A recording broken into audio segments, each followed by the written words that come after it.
Hello, hello, and welcome to another exciting episode of Skeptics and Seekers Sunday Sermon. This is for us. I'm David Johnson with Dale, the real seeker. Let's get started. How you doing, Dale? Yeah, I'm doing great. And yeah, I'm excited about this show because I remember I was on Skeptics and Seekers maybe 3 years ago. I can't remember now with you involved. But the topic there was moral ontology. hmm And today we're here for okay, well, how does that relate to moral epistemology? How do we actually make moral decisions and stuff like that? So yeah, I'm excited for this. And I All right, so we've got a show to do today, though. We are in the middle of the summer of morality, and I, I've been looking forward to this for a while. And the thing is, Mac that so there was this other series that I was doing, and Matt kept bringing up moral argument type stuff, and I thought in a way that was deflecting from the conversation. I told him, look, I'm gonna do morality this summer. So if your entire defense of your position or your entire argument against my decision is moral argument, we're just not going to address it right now. You have to address the topic or come back in summer.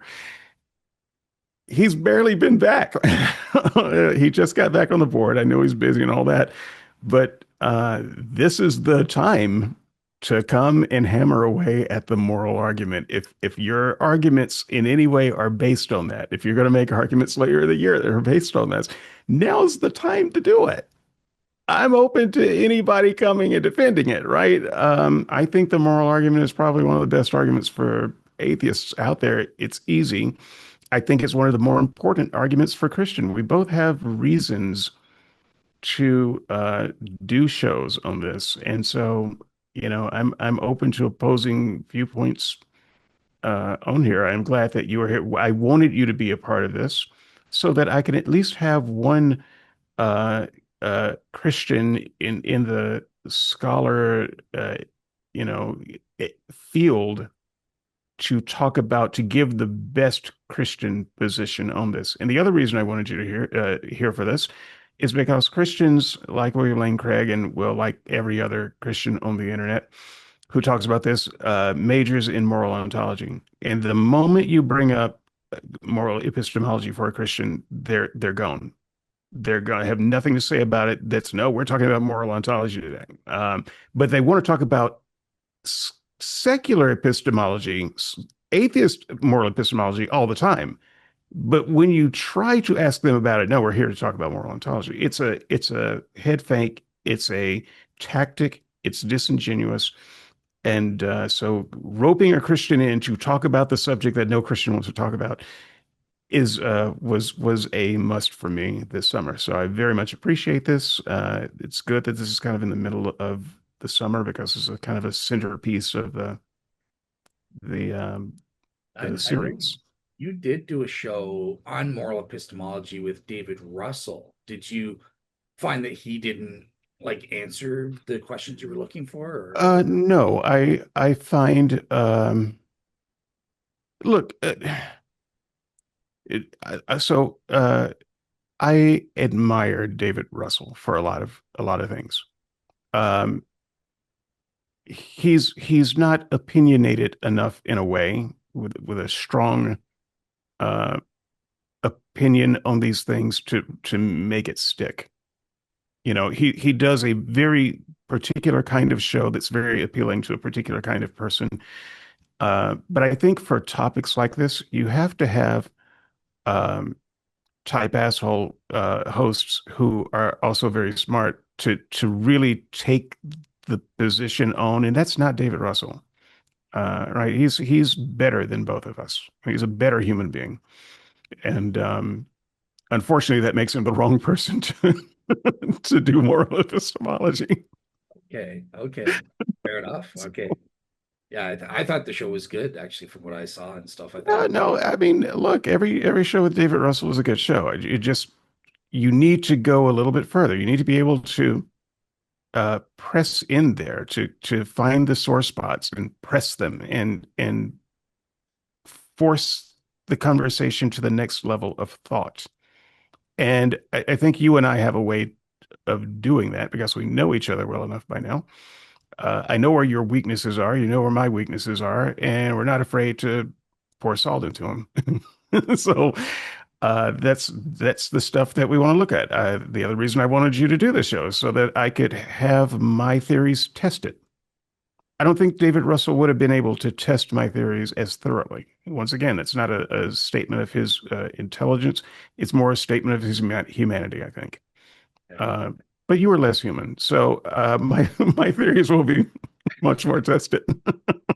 So, Yeah. so that said, let's go ahead. I'll go with an opening statement, and I promise you, I have not planned any of this. I've got a write up that I finished this morning. I've been working on for 2 or 3 weeks. The fact is, I've been working on version 2 of my app and all of the Apple developer stuff, and trying to get my head around that stuff. And so every minute of my day has been pushed into that. And I'd write on this article a little bit here and there. I mean, I really did start this thing 2 weeks ago. Um, so having just finished it this morning and still working on the edit, I don't remember exactly everything it says. Brian I is in the chat. He is reading the argument even as we speak, and maybe from time to time he might have a question that would bring us there. So let me just start with using broad strokes to talk about my moral philosophy. And I'm going to start with moral ontology, I guess, because that's where this conversation always starts. It's moral foundations, I guess, what undergirds morality. I'm not going to go into my moral definition so much because I've done whole shows in that. But for those who haven't heard any of those shows or haven't read the write up, I will just say briefly, I don't believe in morality. Not as Christians talk about it. I don't think it's some kind of metaphysical reality, part of some metaphysical substrate of things that exist in the world. I think that morality is essentially how we feel about social events. A social event is anything that a person does that affects another person. That's where the social comes in. If you do things that don't affect anybody and it's not a social event, I don't give a shit. It's only a social event when it has effect on people. I'm also not concerned about people who have no standing. In the legal system, we talk about things like legal standing.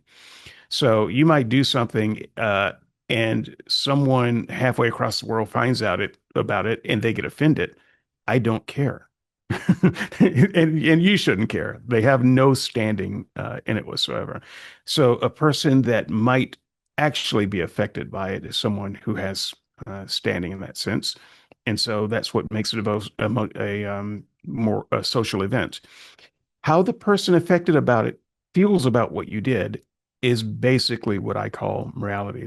They how they would describe it as good or bad or helpful or harmful. Uh, it doesn't change anything about what you did. There's no moral content in the action itself. We add the moral content uh, as a layer of feeling or emotion. And if you want more about this, Alex also spells this out extremely well. Alex O'Connor, um, he uses the word emotivism, and that is really that's my definition. And so that's more time in definitions that I wanted to talk about. But as near as I can tell, if you understand emotivism, then you understand my position there. So with that's my definition. As far as my moral ontology, I think ontology is a scam in the moral realm. I don't care what your foundations are. Um, some say, yeah, but what we do morally is based on our foundations. I don't think that's true at all. I think it's based on our humanity. But you can create a post hoc foundation system if you want. You can say, well, what I do and believe is right and wrong is based on God. Well, okay, well, your God just becomes very rubber.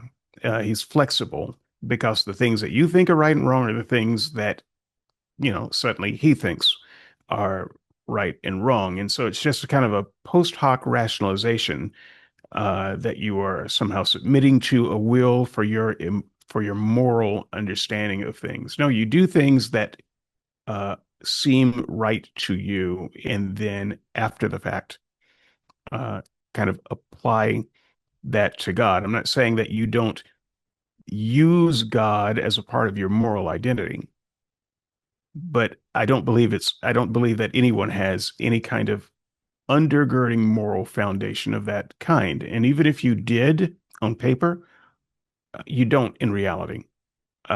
When we get ready to do things, we're not really evaluating what God would or wouldn't do because, frankly, you don't know what God would or wouldn't do. What you can imagine is what the God that you have created in your mind would or wouldn't do. Uh, but then again, that's more you than any kind of God. So I don't really care about moral ontology. And I'm happy to just cede the microphone to the Christian who wants to jabber on about moral ontology. Don't care. It's not a subject that matters to me. I'm also willing to say I don't have a moral ontology. So pass. Uh, and that is just so that we can get to the real conversation of moral epistemology, which comes down to when it comes right down to your actions or your beliefs, the things that you do or the things how you think about things that are done. What informs that? So actions that have already happened, you can only ask yourself how you feel about those actions and why. Okay. So we're applying moral epistemology after the fact, but things that are aspirational, uh, how things that ways that we would like to behave. Okay. Future things that haven't been decided. How do we want to be? What kind of person do we want to be? We think in hypotheticals, if there's a drowning baby, would we save him? Even if we couldn't swim, would we try? What if that drowning baby is Hitler? These sound like silly questions, but this is how we prepare ourselves for moral actions as we think about what we might do uh, in a situation. So I think that moral epistemology is the only thing in the moral conversation that really matters. And even then, I think that moral epistemology is kind of a scam too. Because at the end of the day, um, when we get ready to do something, we're not going combing through our Rolodex of moral epistemology. We're reacting as human beings. I think that at the end of the day, the only morality that we actually have is social evolution. It's moral instinct. It's the stuff baked into us in our DNA, and it's our nature and nurture as a human being in the time that we have on this earth. It is not some intentional, uh, course of thought and action that somehow removes us from our nurture and nature because I am a determinist. I'm a hard determinist. I'm a reluctant hard determinist. So I actually hate the determinist position, and I would like someone to convince me of a different one. I am not convinced of a different one right now. But I think part of because I'm a hard determinist, I also think that what we do or don't do is also a deterministic kind of thing. So you can blather on all day about your moral foundations and your thoughts about your values and things like that. But those are things that we tack on post hoc to justify what we do and what we are. One last thing, values. I think if there's anything in this conversation that's important at all, uh, not objective, but important, would be values. I want to shout out Marvin because we've debated values a lot in the past, and I've dismissed his deontology. idea, and I still dismiss that. I don't believe that there's any such thing as moral oughts, but I do think that values matter, and all of value is a self-image. You know, the kind of person that we think we are, the kind of person that we want to be, the things that are important to become that. It's very much aspirational. Do I want to be the kind of person that someone can depend on in a crisis? Then we're going to have values that are consistent with that. Um, I can talk about conflicting values that draw us in different directions, and sometimes we choose a lesser or more harmful choice than we should. That's on the table for discussion. You know, with subjective morality, what happens if someone comes along and makes a bad moral decision? In the write-up, I talk a lot about that near the end of it. So that's a subject for discussion too. So I'll leave those there as natural unfoldings. But at the end of the day, oh, I haven't even used my term yet. Enlightened selfishness. And I think there is a term out there that encapsulates this idea of enlightened selfishness, but it basically says that all morality is based on ourselves, um, and what is in our best interests.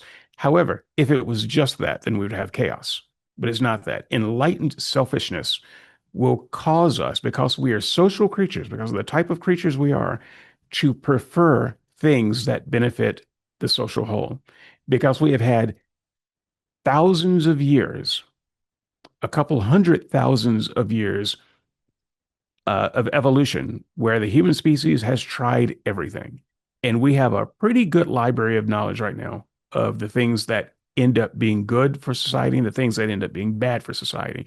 And if you want to be a successful social creature in the best possible society, then you will act in an enlightened way to do that. And when everyone acts in that way, you get, I think, closest to the ideal society. And I think there are a lot of people that are that practice an unenlightened selfishness. Those are the um, people that destroy any and every system. Doesn't matter whether they're a Christian and you've got your Christian theocracy. It doesn't matter what it is. The unenlightened selfish will destroy your system, and you've got to have something in place to deal with that. It's not enough to say, I have the right system. In fact, I don't know what Dale's going to argue here, but I could grant the territory. And I think I will do a dishonest grant just to see if I can weasel my way out of it. But at any point, I might take this grant back. Um, I will grant that Dale and all Christians have the right idea about objective morality. They have the right idea about where it comes from, what it's grounded. They even know the things that are objectively right and wrong. I'll give them all of that. And you still don't have a system because not everyone's going to agree with it. And we live in the real world, and the only way to deal with that sort of thing is through uh, enlightened dialogue and negotiation. So knowing the right things to do not help unless you're going to make yourself hegemon of the world.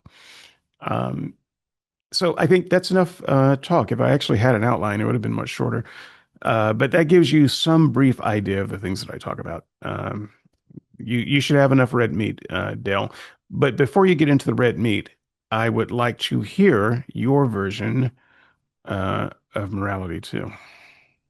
Absolutely, yeah. So I'm not going to go to town ripping David's presentation to shreds yet.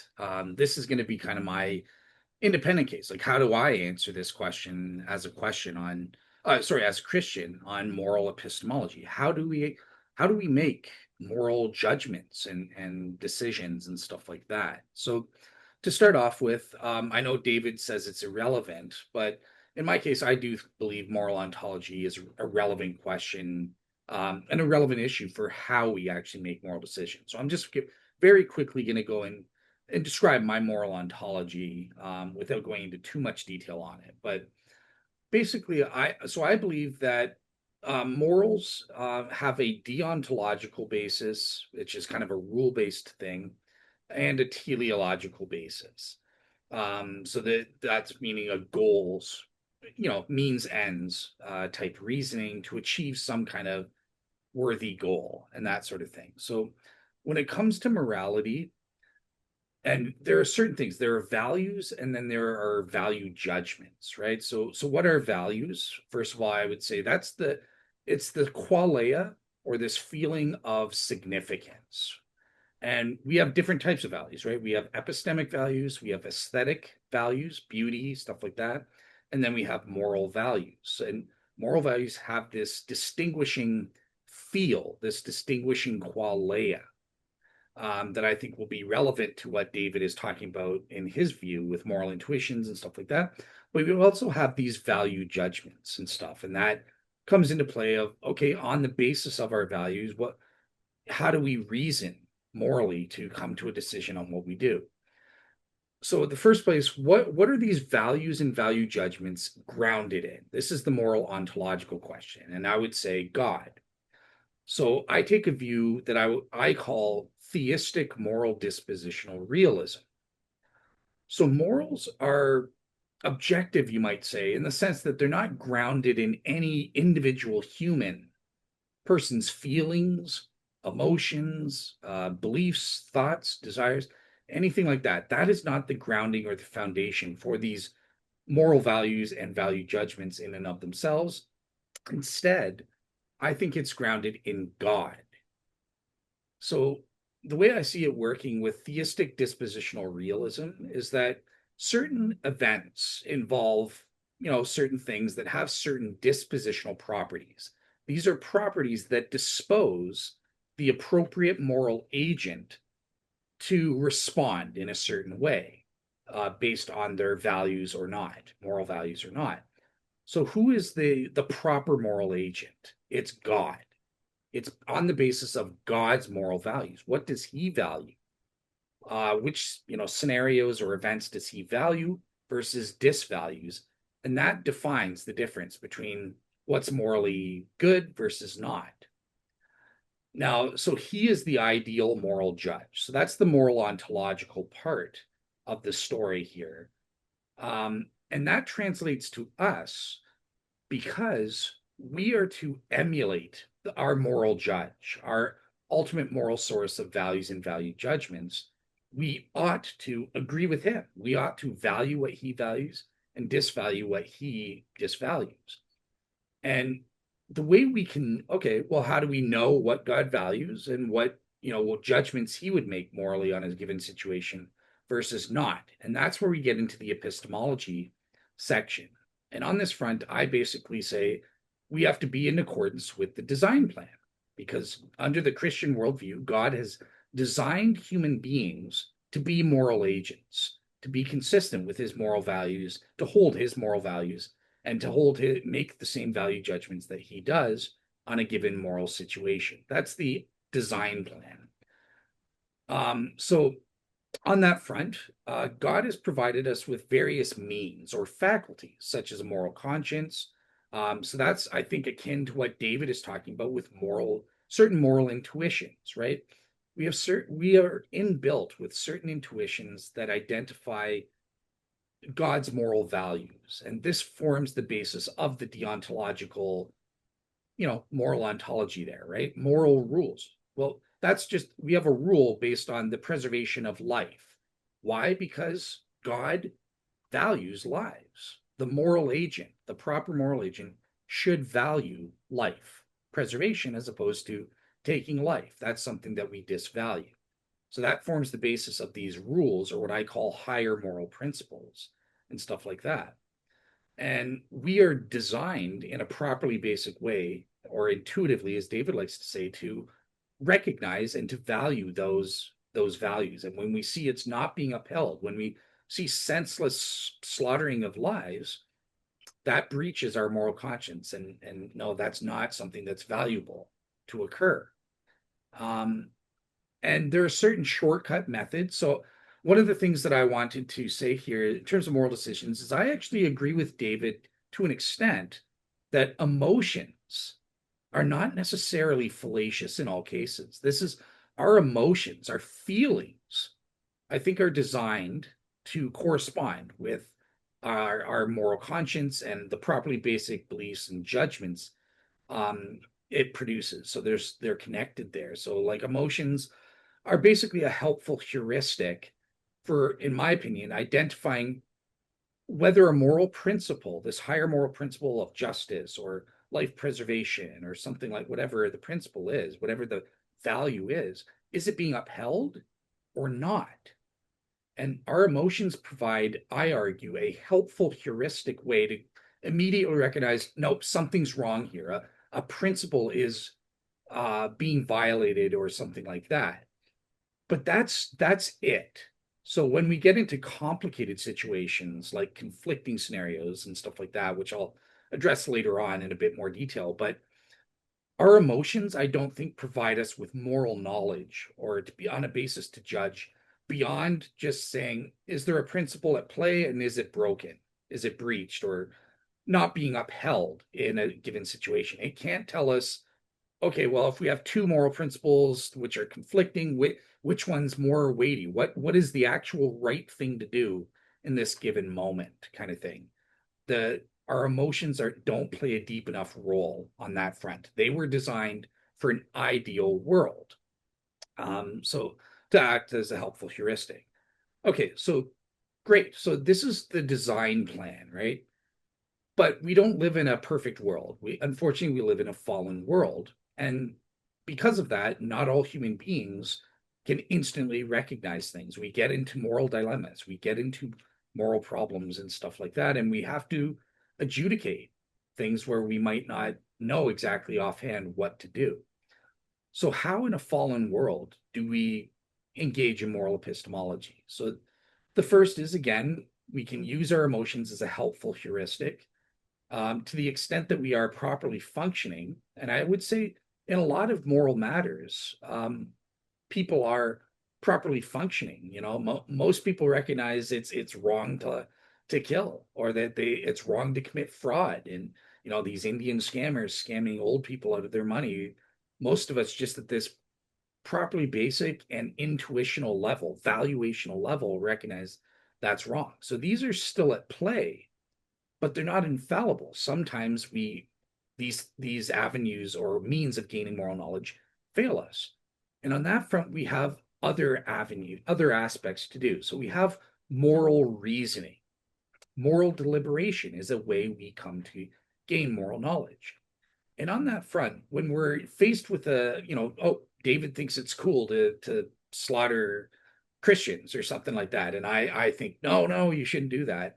Um, we can engage in moral reasoning together based on our moral consciences and our cognitive faculties that God's given us to adjudicate, okay, what is the right thing to do or not. And on this front, moral disagreements are usually on the basis of three things. Either there's a factual disagreement, right? So, for example, let me give a real world example, right? So, David is cool with abortion. He thinks slaughtering innocent little babies is great, grand, and groovy. I disagree with that. Now, obviously, I've totally strawmanned David here because we have a factual disagreement. Look, you made a straw man by assuming it's a fact these are helpless little human babies. No, it's just a clump of cells. So on this front, we have a factual difference that we would need to reason together. What is the truth of the matter? Can we determine, is it actually a human being or not? And determining those facts, those morally relevant facts, will help us adjudicate I hope that David would go, yeah, if it is an actual human being, or has a soul or whatever, once you establish those facts, absolutely I would be against abortion because that's murder and stuff like that. There's also, okay, people can disagree. Is there actually a moral principle at play? Is there an exemption or a violation of a moral principle or not? Maybe there is no principle of life preservation. Who cares about life versus death? It's all the same thing. So we could disagree on that front. And again, I think most 9 times out of the 10, most human beings are sufficiently, their moral consciences are sufficiently functioning enough that we don't get into a dispute about the moral principles applying to the situation or not. Again, there are a few occasions when people are so corrupted by sin that that is an issue, but I don't think that's the majority of cases. Then we come to the third level of disagreement, and this is the conflicting scenario that David mentioned, right? So there are moral principles at stake, but there are at least two or more. And they're providing us with contradicting things. What should I do? Should I preserve a life? Or is it okay to kill and slaughter a life in the act of a war, a justified war to achieve some other good? Whereas, okay, if you don't kill the life, if you say, no, I'm going to uphold the life preservation principle, then some other thing will be violated, like justice or the principle of beneficence, right? Just saying, well, I'm not going to kill those Nazi soldiers, let them take over the world. That would actually be a bigger sin and stuff, right? So we can have disagreements on that front. We would have to reason together which is the more weighty principle or moral rule to uphold in that given situation. So yeah, that's how we would apply moral reasoning. And I argue we do that all the time. It's called moral deliberation. So that's another means that we use to come to moral knowledge and make value judgments based on our moral values. The last thing that I know David will be happy for me to bring up because it'll give him an avenue to attack. But I think, again, in a fallen world, we also need and require, because people's moral faculties have been corrupted to varying extents and stuff like that, we also need divine revelation to come to moral knowledge. And God has given us moral commands. This is where moral duties come into play, right? Where God gives commands that are consistent with, necessarily and essentially so, consistent with his moral values versus disvalues.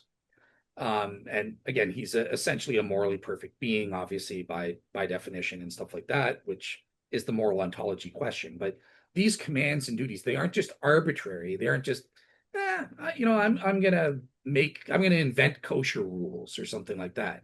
No, that isn't just arbitrary. That was done for morally sufficient reasons, consistent with God's moral values, with these moral principles and stuff like that. But divine revelation on the epistemic point is how we as flawed, sinful human beings can come to knowledge. And I will admit, look, when it comes to the sin of homosexuality, if I were not, before I was a Christian, and if I were to lose my faith in Christ or believe that the Bible has moral errors in it or something like that, if I ever became convinced on that front, I would not necessarily see homosexuality as sinful or wrong. As long as you're leaving me alone, doing your own thing, there's nothing in my moral conscience that screams out, "Hey, that's wrong." At best, it's okay. It's weird, like that's not the normal way to be, or something like that. And I guess you could make a design argument on that basis, but I'm just saying my own moral conscience has been corrupted by sin to the extent that it just doesn't automatically scream, yeah, homosexuality is sinful. It's immoral. All my faculties say is it's just weird. Like it's not for me and I don't get it, but whatever. But it's through divine revelation that, okay, my moral knowledge has been obtained and the correction has been given, right? I can make now decisions. Yeah, it is wrong to engage, not just in homosexuality, but any sex before marriage. And divine revelation tells me that, yeah, that's wrong. It causes harm. It's against the design plan and stuff like that. So, yeah, I think basically God has given us various means to come to moral knowledge. These include our emotions, they include, to a limited scope, they include our properly basic beliefs and, as David would call them, intuitions and stuff like that. It includes moral deliberation and reasoning together. And finally, it includes divine revelation as well. So I think God has given us, as the Bible claims, all of the available sufficient means to come to moral knowledge that is sufficient for us attaining salvation versus damnation, which at the end of the day is God's goal. That's what he ultimately values, is saving as many free creatures as possible. And to some extent, our living a moral life is a part of attaining that goal. How did I do for just making that up on the spot? Better than I did. Uh, so, um, so first, I have three ideas. I'm going to take one of your um, suggestions off the table right now, though, because as you recall, I started this by giving a dishonest grant, and I'm not ready to parachute out of that yet. So I'm not going to argue against divine command theory because I have granted that you have the proper understanding of God's divine objective morality. Um, so Is that that sounds like too big of a grant to give, but it's actually not any grant just because the other. Oh, go ahead. just a clarifying question about the grant, just so I understand what Okay. are you also granting? Because a lot of when it comes to divine command theory, a lot of the skeptics on SNS, and I've seen even comments, are confused. They're saying, but these commands emanate from God's will, as though it's just, well, I've just arbitrarily chosen to make rape wrong or something. Or what I'm saying is that these commands are consistent with his morally perfect nature. They emanate from his essentially moral nature. No, God, I'm granting all of it. okay, okay. Now, whatever you think is the right idea about God in commands, that's what I'm granting. Bear in mind, audience, this is a dishonest grant. I don't believe this. I don't grant it for a second in real life. I am doing this rhetorically, though, to make a point that it doesn't matter. Right. So that's why I'm doing it. I'm going to take it off the table, and I don't think you can hang me with it, Well, even though I might be wrong. I, So, I just need to hear why you think it doesn't matter. Because if you're granting everything, commands would be a way of us gaining moral knowledge. So yes, that's where, I'm even granting that you not only have the right moral foundation, but that you know all of the right commands. okay. So I need Right. So I'm granting the whole kit and caboodle. I'm not saving anything from this grant. okay. But as far as I'm concerned, all of that is still quite apart from what we do about morality on a moment to moment basis. It doesn't matter in the long run. You can just be confident in yourself that, hey, I won this debate. And you can say, yes, David agrees with me with all of my moral foundations. And you can say, yes, I know all the right answers about morality, and you're still in the same world that you are now. And so, even though I have granted that all of your ideas are right, and you are, let's just say, not in favor of homosexuality because you have the right understanding of that, I still think that there's nothing wrong with homosexuality. And so you're being right about it has not won you anything. We still have to do the thing that I call negotiation, which is what you outlined in your three paths there. We still have to negotiate to find out what we are going to do. Are we going to go to war? Are we going to make a compromise? What laws are we going to make? Are we going to make some, restrictions and um, things like that? We have to do all of the same work that we would have anyway. And your being right does not help you. So I've granted you all of your rightness, and you still haven't made one bit of progress in what we do in real life about homosexuality.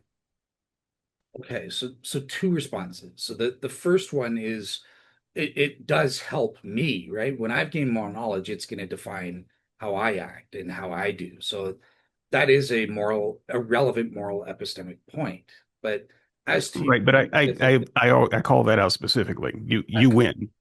yeah, so point number two then is about how does that help us if there's a moral disagreement, right? So Mhm. there are basically two ways to approach this, right? So number one is I could provide so that we have a factual disagreement that's between us, right? So I agree that scripture includes actual divine commands from a morally perfect God.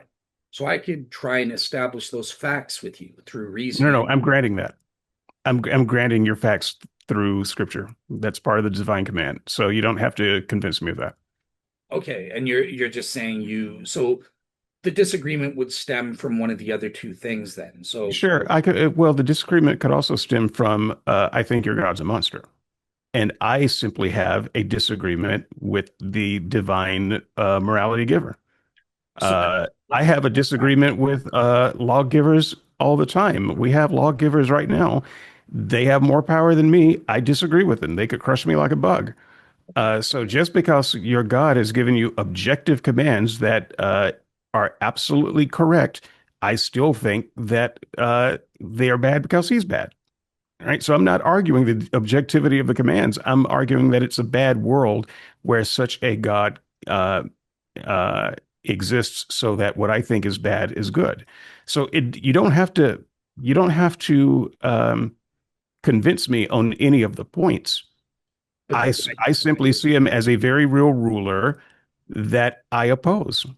so then you're not granting me all the facts, because part of the facts is that God is a morally perfect God and that his commands would reflect his morally perfect nature. They are what they are out of So I'm just granting the fact that this is an objective moral law based on your God. But I don't have to agree with every objective thing. There are lots of things in nature, for instance, that I don't agree with and I will fight against. I object against childhood cancer. I object. It's a very natural thing, but I will spend lots of dollars to fight it and make it go away. Fuck nature. So I don't care how objective it is, right? I am a part of nature. Fuck it. I'm going to beat it, or I'm going to try, or I'm going to die trying. So yeah, you're God. You can have all the moral facts, but I still object. And fuck him, and he can kill me, or we can fight. okay. So I think let me know, but I think this is what your objection is on. Remember, I said morality has a deontological aspect, the rules, which are the principle based on the principles, which are God's values, but there's Hmm. also a teleological aspect. You're objecting based on the teleological aspect, right? We follow the rules. Why should I? God's giving me this rule. You're even granting it is the correct rule to follow, morally speaking, but you're like, the heck with it. I don't care. I'm not following it. So that's where the teleological facts, Yeah, I declare myself an amoral being. right? So Why? you are right in your morality, but that's why I choose to be a non-moral being.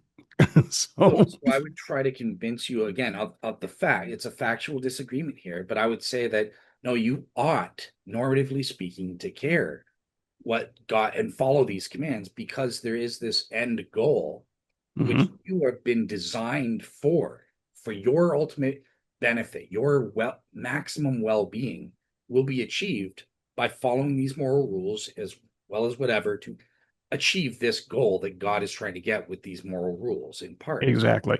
That's That, what I call negotiation. yeah, that's it's You had an even better term for it, but we ultimately agree on that. You still have to go through the negotiation. It doesn't matter that you're right. So that is a factual question that we're debating, right? And that you're correct. Like I said, there are three reasons for moral disputes and stuff like that. There are factual differences. In this case, you're denying the facts that no, I don't trust God. Maybe his goal is for me to end up in for everybody to end up in hell, and we follow these moral rules and we find out it's not for our well-being. Cool. Like okay, but we you begin. have to accept that as a possibility, right? Because God's plan may call for me to burn in hell. In order to get the most people saved, I might have to be a casualty. And I've said before, well, I don't give a damn about the rest of the world. I blow the whole creation apart. If all of it means that I burn in hell and everyone else is saved, I'm not signed up for that sacrifice. So he has the power to do it. He can even call it right, but it doesn't work for me. So if you want me uh, to accept this moral pronouncement, once again, it's not a factual problem. It's a negotiation problem because I've got to, in my enlightened selfishness, understand what's in it for me. You have nothing that's in it for me if I already know that I'm going to hell? There's literally nothing that you could offer except maybe, okay, but in this life you can live a better life and we can negotiate what that means. You have to come to the table and negotiate, even having all of the right answers.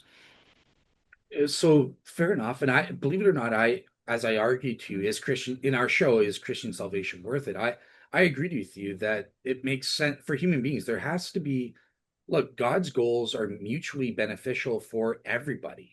And that has to include me if I'm not getting anything out. That's why heaven is such a great experience, salvation, the end state. There's something in it for me as well. And I care about God's well-being, care about everybody else's well-being and my own as well. But here's the we're still having a factual dispute because you are assuming, and I would argue falsely, that that you are destined for hell and stuff like that. Now, maybe you are, but maybe not. We don't know. Maybe you're finally going to see the light on the Shroud of Turin, or on, Gary just published his third volume of his four-volume magnum opus. Maybe you're going to buy that 2 years from now, and you're actually going to read it. You're going to be like, man, I was such a fool. Like, apologia is nonsense. That Gary's got the truth, or something like that. So, like, it's not a fact established that, yeah, you're definitely going to hell, so therefore there's nothing in it for you to follow morality. We're here right now, and actually there could be very well something in it for you if you repent and place your faith in Christ. So, like, you're making a factual assumption there. That's what I would try to at least persuade you of. Like, look, how can you prove you're going to hell? Like, yes, I Well, would argue. yeah, I would say that if I die right now, and God is real, then yes. In the same way that nature's going to kill me too. There's a 100% chance that nature's going to kill me. All right. So I don't accept that warm embrace either. So, so I have reason to fight it and reason to think that the vast majority of people who ever lived are going to go to hell. And a lot of the Christians, maybe most, who think that they're going to heaven are fools, because they're going to walk into a situation where Jesus says, "I never knew you." Yeah, Uh, but your and your so, goal, who cares about the other? You are enlightened selfishness. So I'm just caring about you right now. I'm trying to convince you. And great, I agree with you on the present, reluctantly, and unfortunately, yeah. If you were to die right now in the state you're in, it's off to hell, big boy. But um, look, you're not going to die right now. Look, you're still alive. You're still talking to me. So let's not base it on right now. Let's talk about the future. How do you know when you're going to but I'm die? saying no, there is a realistic future that even if I tried to become a believer, which I can't because I can't believe what I don't believe, I'd have to be convinced that I would still end up in hell. There's no guarantee for me. See, no matter which way you look at it, Yeah. whether I was a Christian or not a Christian, I might be the wrong kind of Christian. It might be, turns out I might have some secret sin in my heart. I might be a hypocrite and not know it. Uh, any any of those things, the possibility of going to hell is extremely strong. And so I am not going to bet my life on the minority possibility that I'll end up in heaven.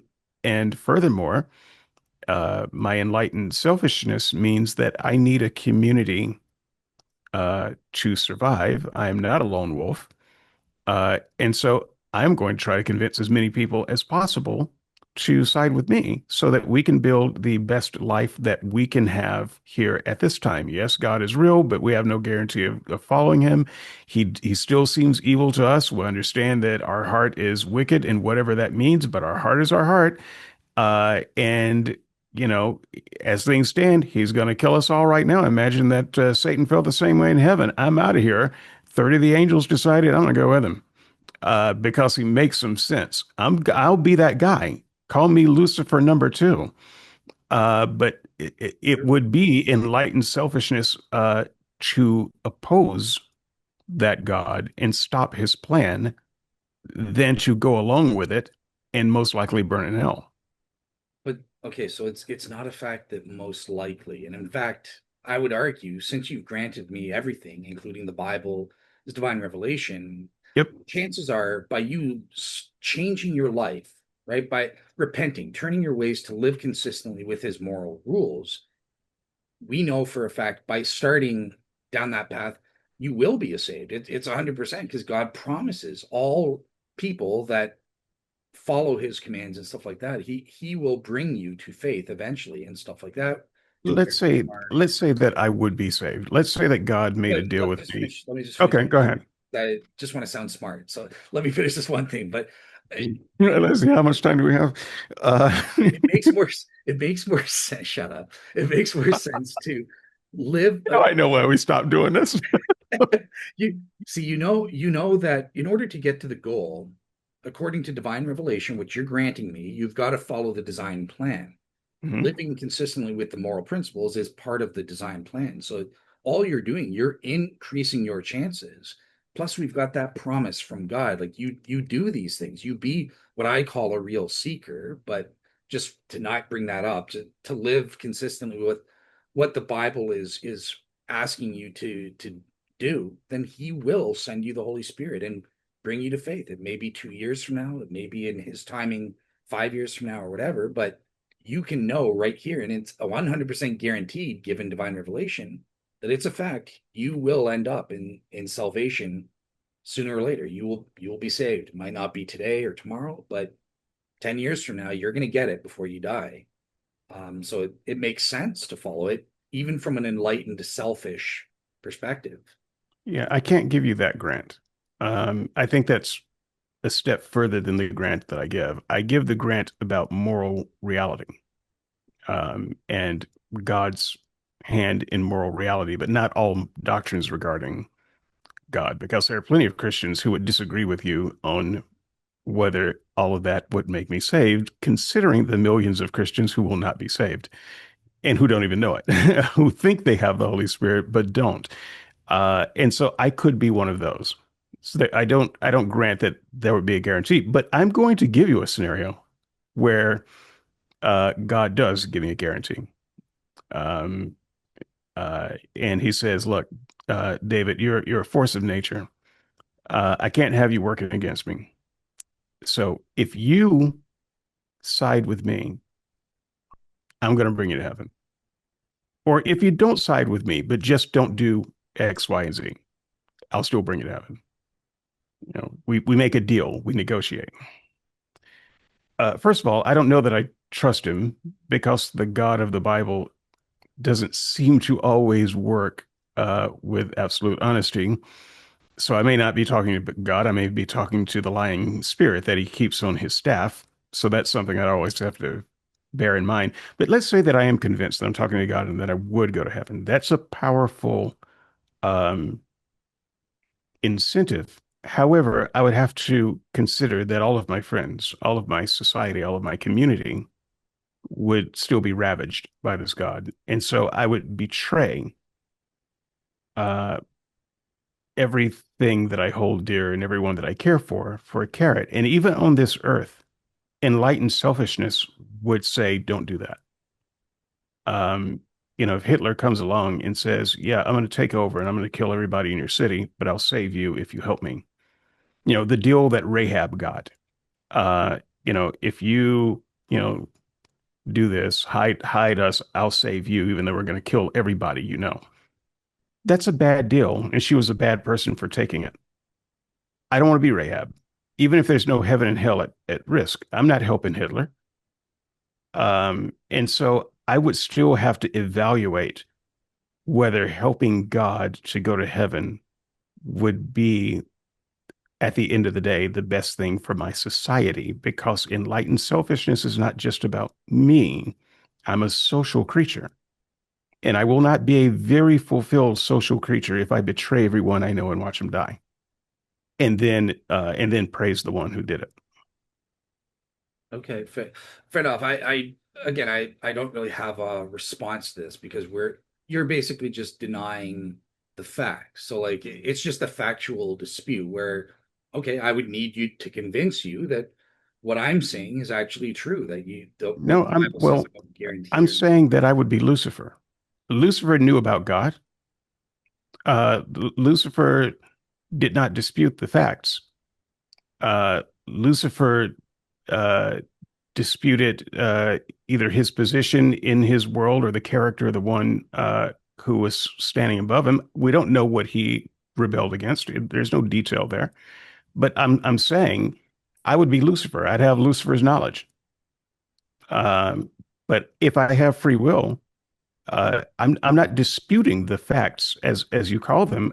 I'm looking at the facts and looking at the person I would have to thank. Um, and I don't want to side with Hitler. Okay, yeah. So again, factual disputes on is God Hitler or is he actually morally perfect and stuff. But if just to clarify, when you say if you're Lucifer, Lucifer did knew God was perfect, right? He doesn't have this Hitler notion. That's not why he rebelled. But I'm just curious on the Lucifer thing. Pretend I'm correct about the Lucifer rejection of God. It wasn't based on a factual information or difference as to why Lucifer fell. It was more like a moral value thing. I guess he would have. That's exactly what I'm saying. Okay, so I you would be Lucifer in that sense. It's not that I would be disputing any of the facts. okay. So because all of your examples have been of factual disputes, but if it's a moral one so far, if it's a moral value thing, then great. Okay, I would probe you. What I would do is try to probe you further. So, what maybe you have a misunderstanding about what heaven entails. Like, are you saying love? You don't value love? You think that's disvaluable? That's love is not a good thing in and of I think itself? that whatever the reason a third of the angels chose the other guy, there's got to be some propaganda coming out about what heaven is. So we can say it's all all love and peace and butterflies and puppies, but the most powerful beings in the universe who were there disagreed. You've got to consider the minority report. Well, we know this from scripture that forget about the angels. I can give a response to it. It's basically through acrasia. We discussed this in our show on spiritual Okay, but I have a crazy too. wait though. You threw me off. No, sorry about that. I would be in the same condition that the angels are in. So they know the facts, but they have acrasia, and I know the facts, and I have acrasia. I'm not. God didn't cure me of my acrasia. Okay, Uh, so here's what I I'm was still human. saying. Again, following the design plan. Forget about the angels. We have divine revelation that is telling us this end state of salvation. You want to call it heaven for simplicity's sake, let's do that. But Mhm. this end state, this is what we as human beings are purposefully designed for and will maximize our well-being. So this is explicitly said in scripture about human beings. You're a human being, not an angel. So let's just put the angels to the side. You're not comparable to them necessarily. Obviously, I would say you are. They're designed for what they do anyways, but we at the very least know from the Bible that we as human beings are going to be designed, and this is for our well-being, this end state. So you should follow it, whether Lucifer and the others don't, the other angels don't. Okay, let me give you another grant. Um, now that I've experimented with this, rather than taking away my grant, I'll give you more grants. So I I love buy that. that. I'm with you now. Okay. I'm a Christian. I'm the fiercest Christian you ever knew. We still have the same problem in front of us. Because the world, I'm one guy. So guess what? We still have to negotiate. We still have to do um, that moral negotiation that I discussed earlier. Brian, before he He left, already asked, left. going, yeah, going to have to leave. What do we do if moral reasoning doesn't lead to agreement, which I spent a whole section in my write up talking about? But it seems like a good time to bring that up. What you do is we're screwed, which is the state we happen to be in. We're screwed. We're screwed whether Christians are in charge or whether atheists are in charge.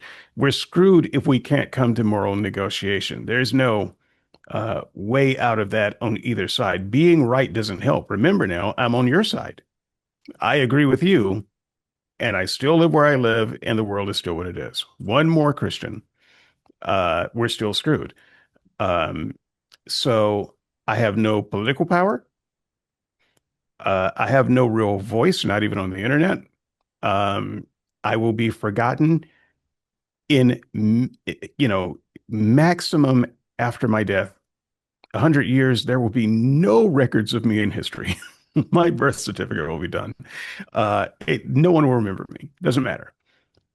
So there is no answer to this question, which is why I said in the write-up that it's a disingenuous question when a Christian asks it. It's always a disingenuous tactic when one side asks of another a thing that could be asked of them, but they ask it in a way that it only applies to the other side. Um, I slap thee in the face if you wish to approach it that way because you're just a fucking hypocrite. You just want to get the first word out so that it looks bad if they say, "Well, what about you?" Okay, so you said it first, and now you make their side look bad. But the fact is, it's a fact of reality on both sides. It's like me saying to you, "Well, you can't do anything because gravity is holding you down." As if I'm not gravity bound in the same way, you know. So I think it's a good question. I think that we all have to wrestle with it, which is why we have to keep the lines of communication open to the people that we disagree with. It's also why we build prisons.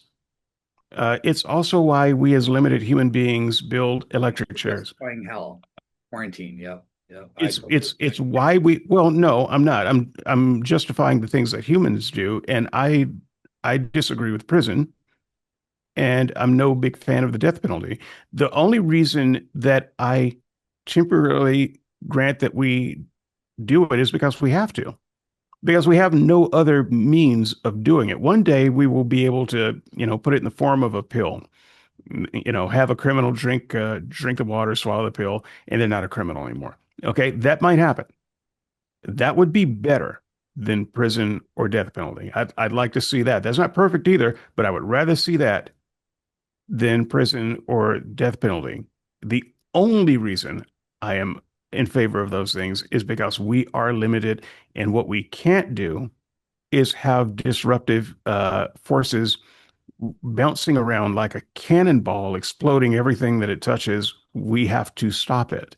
And so, when there is enough people in society who have negotiated well enough to have a system in place, all societies that last also put guardrails around that system so that people can't just go cannonballing through it and destroying it. And that's true whether you're a Christian in the Crusades or whether you're a secularist in the gulags. Both things are very extreme. Neither thing is ideal. I'd say they're both very bad, but we're looking at limitations. God, however, doesn't have that limitation. So none of what I'm saying applies to God. I do not grant any of this thing if you have a God, because he has way other solutions, better solutions than we do. Dang it. So I was about to agree more or less until you said that last stuff. But so answering Brian's question, what to do if moral reasoning doesn't lead to agreement? Well, okay, so we go through all the motions, we do everything we can. What are our factual differences? I give you all the evidence. What are our moral disputes on the principles? Are there conflicting principles? We use all of our means available to us to adjudicate on the question. Okay, and in the end, the sinner just disagrees. Fine, we're screwed. That's the exact same as God. God can't force a libertarian free will creature to freely choose the truth over Satan's lies and stuff like that. That we live in a fallen world. That there are situations where people just believe stupid things and that they're entrenched in their satanic stupidity and their immoral beliefs. That they're a serial killer. You can't reason with them. They just think, yeah, it's great to go ahead and kill people and stuff like that. All for my like, you can engage in all the reasoning in the world, but some of them it's just not going to work. They're never going to understand that it's wrong, even though we know 100%. Yeah, they're the weirdos. There's something wrong with them. They're a psychopath. They're not part of the design plan. They're off the design, and because of that, yeah, we live in a fallen world. There are going to be times when moral disagreements cannot be resolved, even though they ought to have been for any and all real seekers who are sincerely trying to seek God's knowledge of the truth on these moral affairs. But we're just, what can we do about it? Nothing. We respect free will, just like God does. God can do nothing. And this is why God has to have hell. Perfect justification. There are going to be these sinful people that just choose sin no matter what God reveals to them, no matter what means he gives them to come to the truth, they choose hell. So fine, I can't have you infecting heaven and sinning in heaven for the people that have chosen properly. So off to the quarantine zone, off to jail, which is what Christians call hell and stuff like that. You need to be separated from me and others so as to not harm us with your sins. That's all God can do. That's what we can do, and that's what we're waiting for on Judgment Day, basically, just to kind of, okay, well, I did my best, and I'll, up until the moment you die, I will, as long as you give me a chance, I'll continue to do my best to argue and persuade you that you're wrong. But at the end of the day, I can't force you or determine you to believe the truth. So yeah, sometimes we just have to admit, okay, you just disagree no matter what. You know, you're wrong and I'm right, and so be it. Yeah, that's what we do. The ironic thing is, I have granted enough to make myself a Christian, but I think in your last speech, you just gave up the bigger grant. and, and the thing is, yours is not a dishonest grant, and mine is, because what you said is God needs help. And so I do want to give you a chance to kind of go back and maybe reconsider that. But you just expressed the God of Thomas Ord. He's a God that can't do it on his own because we're free creatures and he needs our cooperation. And I think that most Christians worship a God that doesn't need any human cooperation at all. In fact, you talk about free will. God can rescind free will anytime he wants to harden someone's heart or soften someone's heart. So he's not bound by free will. We may be, but he's not. We are bound by the physics of time and space and our limited knowledge graph that we have right now. But God knows exactly who the Hitlers are, and he can make sure they're not born. Look in the Bible at all the times he closed up someone's wounds so that they couldn't produce, and opened up someone's wounds so that they could produce.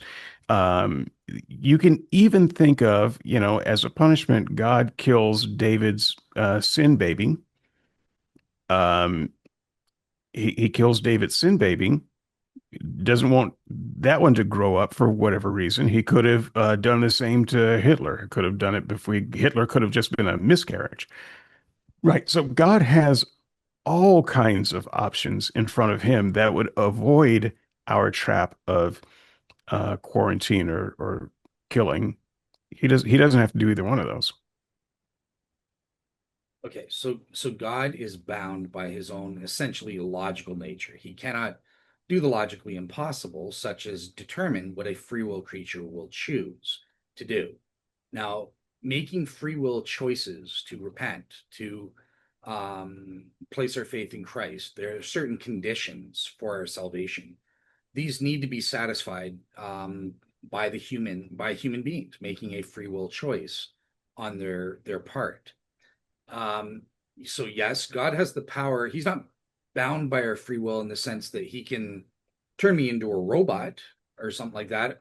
Or he could have never created free will creatures. Maybe he creates a universe full of pink bunnies bouncing around or I something. feel like you're not addressing the bigger of my point. I just want to make sure that I didn't misstate it or that my mic wasn't dead.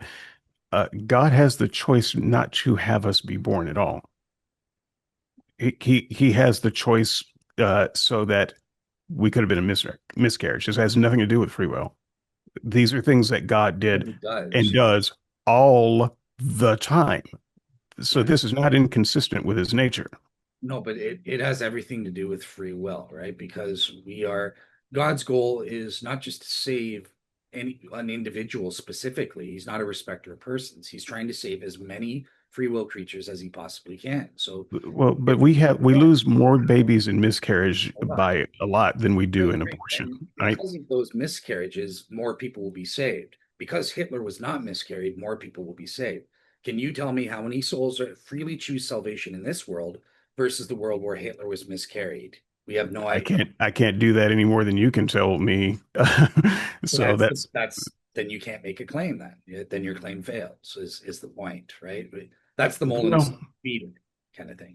right. But you have to then assign, I mean, this is an old debate of ours. You have to assign the judgment that the reason God does anything is so that the most people will freely choose him. And there are plenty of Christians who would disagree with that. That's not that may seem like a good motive to give him, but he's never stated that. He doesn't, and so I don't accept that as God's motive for doing anything.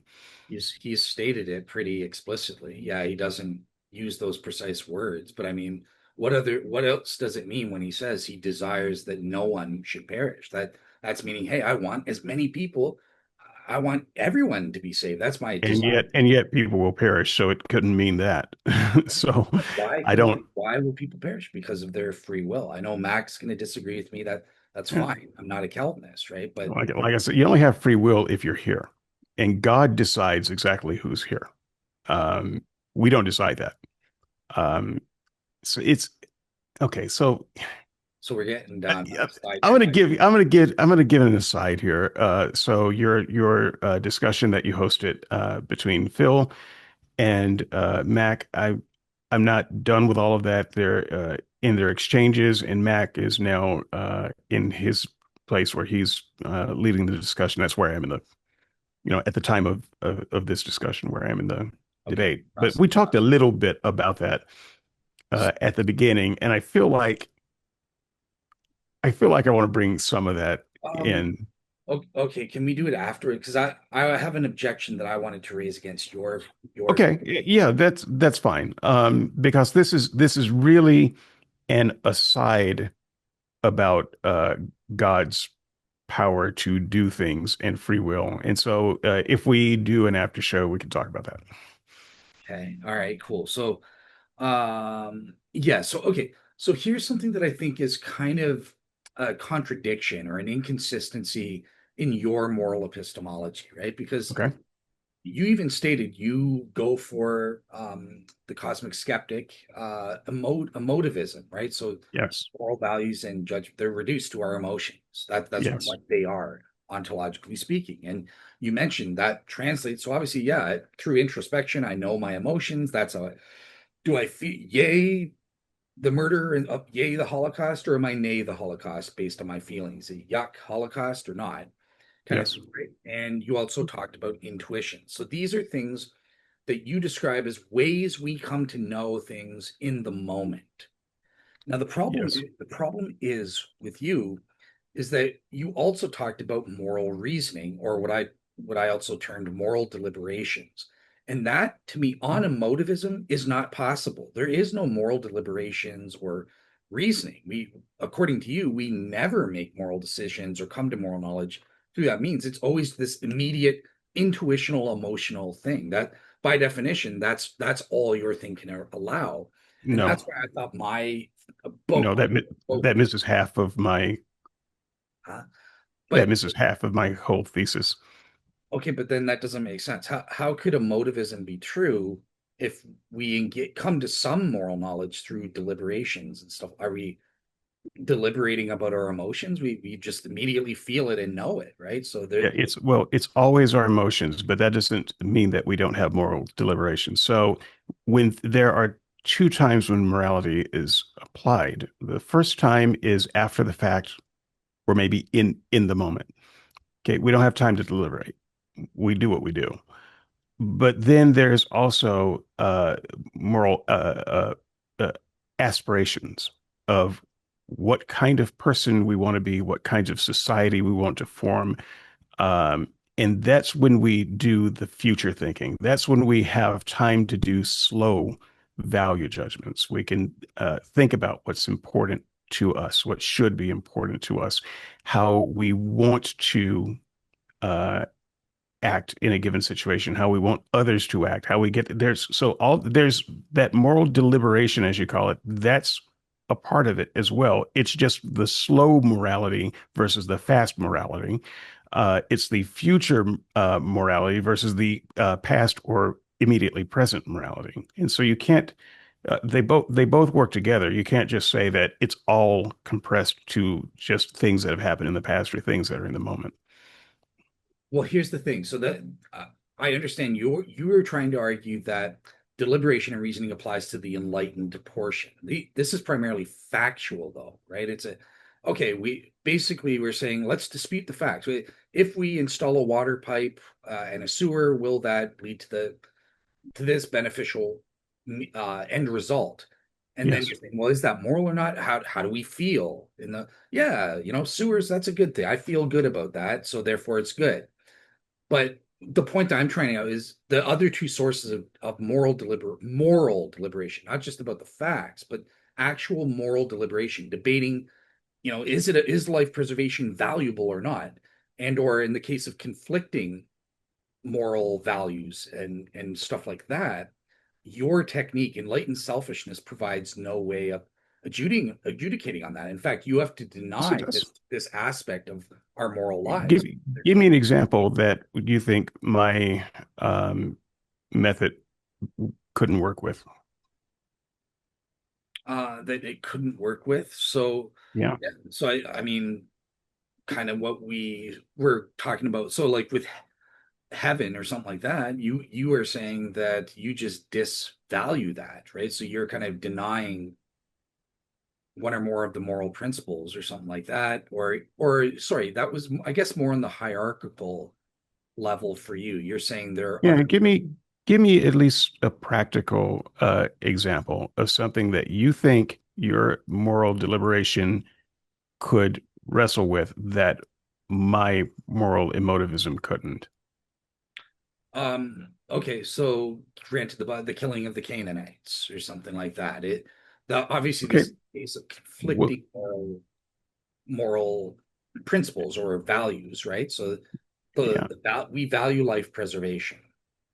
We also, you could That's say, there's the moral principle of beneficence, right? The overall good achieved through killing those people, right? That it's going to lead to the welfare of more people overall, and stuff like that, right? Through right. salvation. I don't have a way of adjudicating the slaughter of the Canaanites, frankly, and it's so.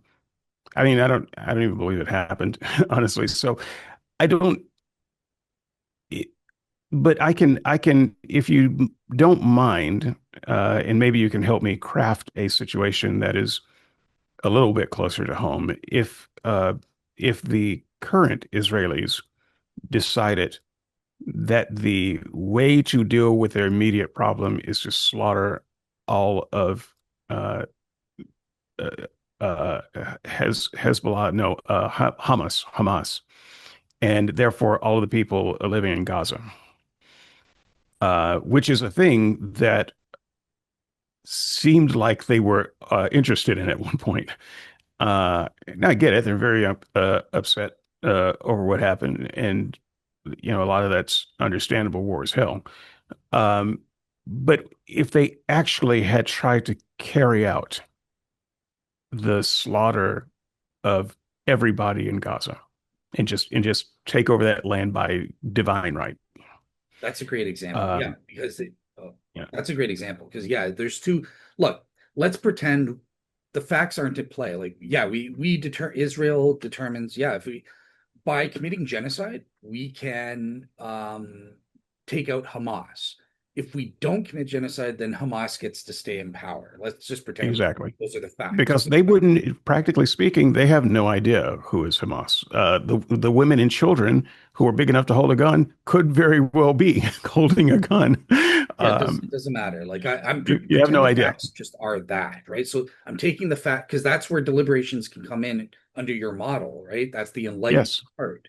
But who cares yes, about that? I'm interested in the selfish bit, the evaluational bit, the judgment bit, right? So we have these are the facts. We either commit genocide and take out Hamas, or we don't commit genocide and Hamas gets to live and slaughter Israel and with missile attacks for forevermore on the planet Earth, and we just continue on with war, never-ending warfares. Those are the facts. Let's say yes. there's a valuational moral dispute here based on which moral principles are more weighty? What is the right thing to do? And I don't think by definition, because your thing is basically emotivism on this aspect, right? So you can deliberate the facts, but in this case, you can't really deliberate, well, what ought I to do between these conflicting moral principles? You just Yes, have yes, to. I can. Yeah, yes, I can. Yeah, How do you, okay, how do you deliberate so again, you can't rely on your feelings, right? Because right. that's just in the moment. Well, Right? How do I feel about you? But like, how do you deliberate without appealing to emotions? right. I don't think that you're fully capturing emotivism though. So my feelings about that situation are my feelings. All right. But it's also a practical matter because I am a social being. And remember, as the kind of being I am, there's a certain kind of world I want to live in. And so I've got to evaluate which of those outcomes brings me closer to the kind of world I want to live in. Uh, and so it could be a thing that I feel very yucky about uh, that would actually bring the better practical outcome. And these are the kinds of things that we have to weigh. Now, I actually think it's a false uh, option to say you have to. I don't think that option should be on the table. We have to utterly destroy um, everybody in Gaza. I think that that is something that history has told us time and again that it's never the right answer.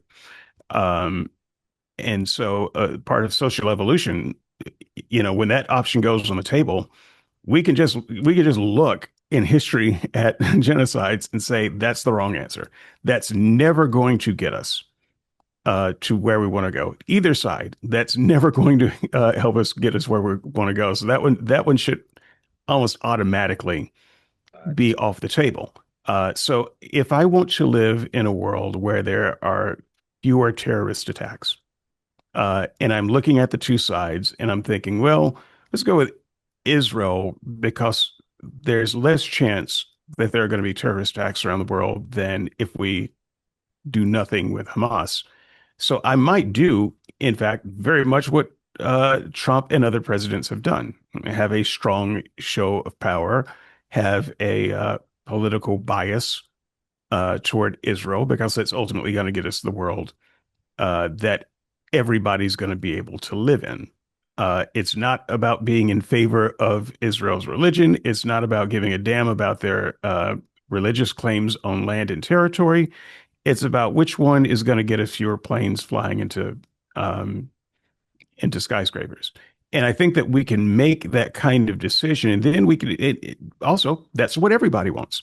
So we can argue then about what methods get us there. That's a factual dispute, though. That's irrelevant. Like, yeah, I gave you the facts in this scenario, but let me put it this way. This will be much clearer. Forget, because with the genocide example, we're basically talking about killing on both. It's the same Right. But principle. remember, we said negotiation is a huge part of my problem. It begins and negotiation is the only thing because even if I'm right and you're wrong, we still have to negotiate a solution.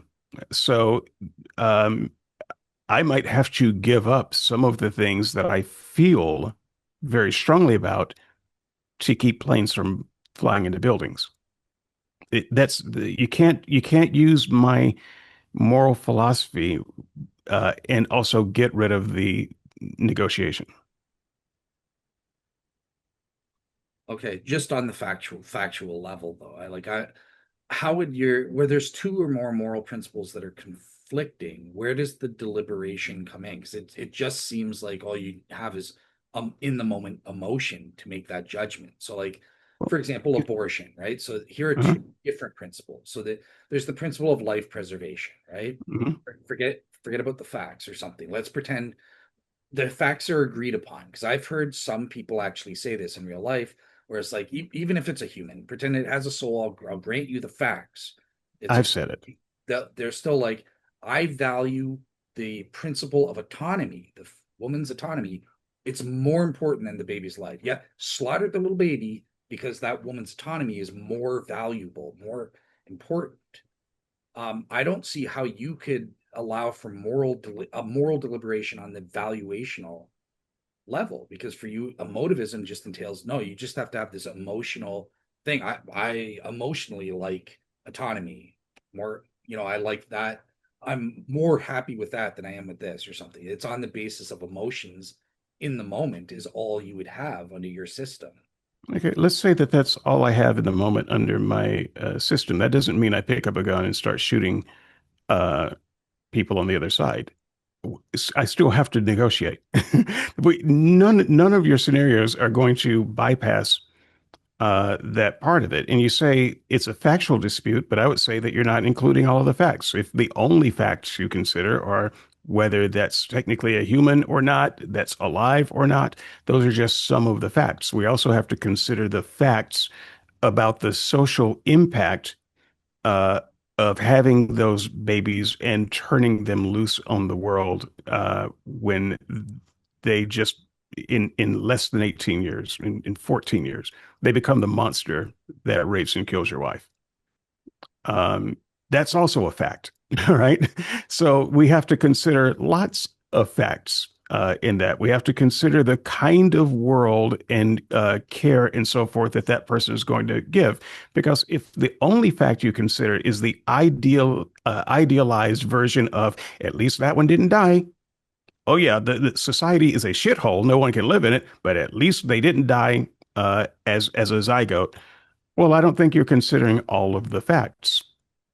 Okay, so for the purposes of this debate, again, that's all kind of an aside, and I grant, yeah, there may be. I was simplifying it for the sake of argument to highlight what the difference between factual disputes and valuational disputes. But just for the record, so you are agreeing that emotivism proper as a moral ontology is insufficient to describe all of our moral aspects of life, including moral disputes on valuational, not factual matters, but do I value autonomy over life in this situation? Which is more weighty? That emotivism just can't answer that question unless I think you're mixing up some terms, and I think that you're using one idea to express the whole. So remember, my definition of morality is how we feel about social events. So emotivism is enough to explain that as far as ontologically. Epistemology, which is I think what you were trying to say, is not enough to just say I feel this way, therefore I'm going to pick up a gun and start shooting. Because we have to negotiate. So if we just go back to abortion for a moment, uh, I hate abortion. I'm heartsick over every abortion that happens. And I long for the world where it's not needed. I think it's needed. It's a problem. I also long for a world where we don't have prisons. Um, I think it's needed. I'm heartsick over it. I wish that there were other ways. So I have to go against my emotions about a thing to get to a practical place about a thing. Um,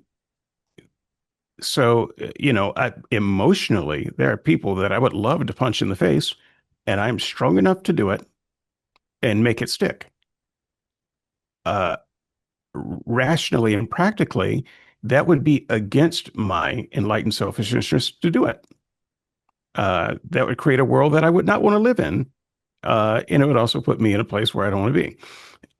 So you can't just use emotion and use that as the only tool in my morality tool chest. Okay, so just a note then. So for you going forward, when you say emotivism, that has a specific definition and meaning that you aren't meaning. So stop using that and stick with enlightened selfishness. And by enlightened, you're saying that can include even valuational disputes, factual disputes. It's all included under the enlightened portion. But if you stop, Which is what my 4,000 words mostly focuses on.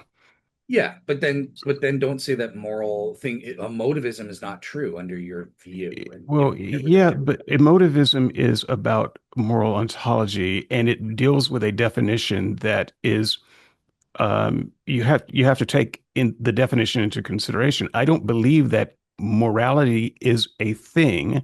I don't think it's it. I don't Well, think it's metaphysical. I don't think it has to do with any. I think it is, in fact, definitionally how we feel about social events.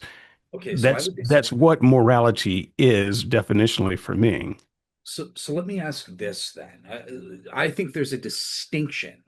Now you're right that values actually our values are a qualia, right? It's part of phenomenology, just like our emotions, but they're different things. They feel different. My values are, and you proved the point, right? You could have an emotion, you're sickened by an abortion, but your values are saying, well, it's needed, it's good for society to do it, kind of thing overall. So your values aren't the same as your emotional feelings. Can we at least agree on that? It's a different type of phenomenological experience or qualia. Yes, we can agree with that, but you still can't throw away the emotional side of it because even though I am heartsick over abortion, just like I'm heartsick over every person that rots in a prison, I'm also heartsick over the criminally insane that runs loose in the street.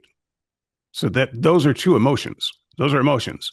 So how do we sort out conflicting feelings about things, conflicting values, right? So there's the value of freedom.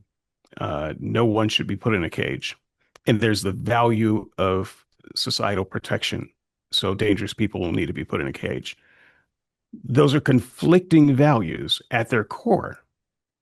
So, how we address those conflicting values is through a lot of negotiation, not just with other people, but with ourselves. But that doesn't mean that our emotions aren't playing a part. That's a part of what conflicts us so much, because we do have mixed emotions. It's not an angel on one shoulder and a demon on the other. It's different poles of evolutionary instinct and ideas and values that don't always work together, which is where again enlightened selfishness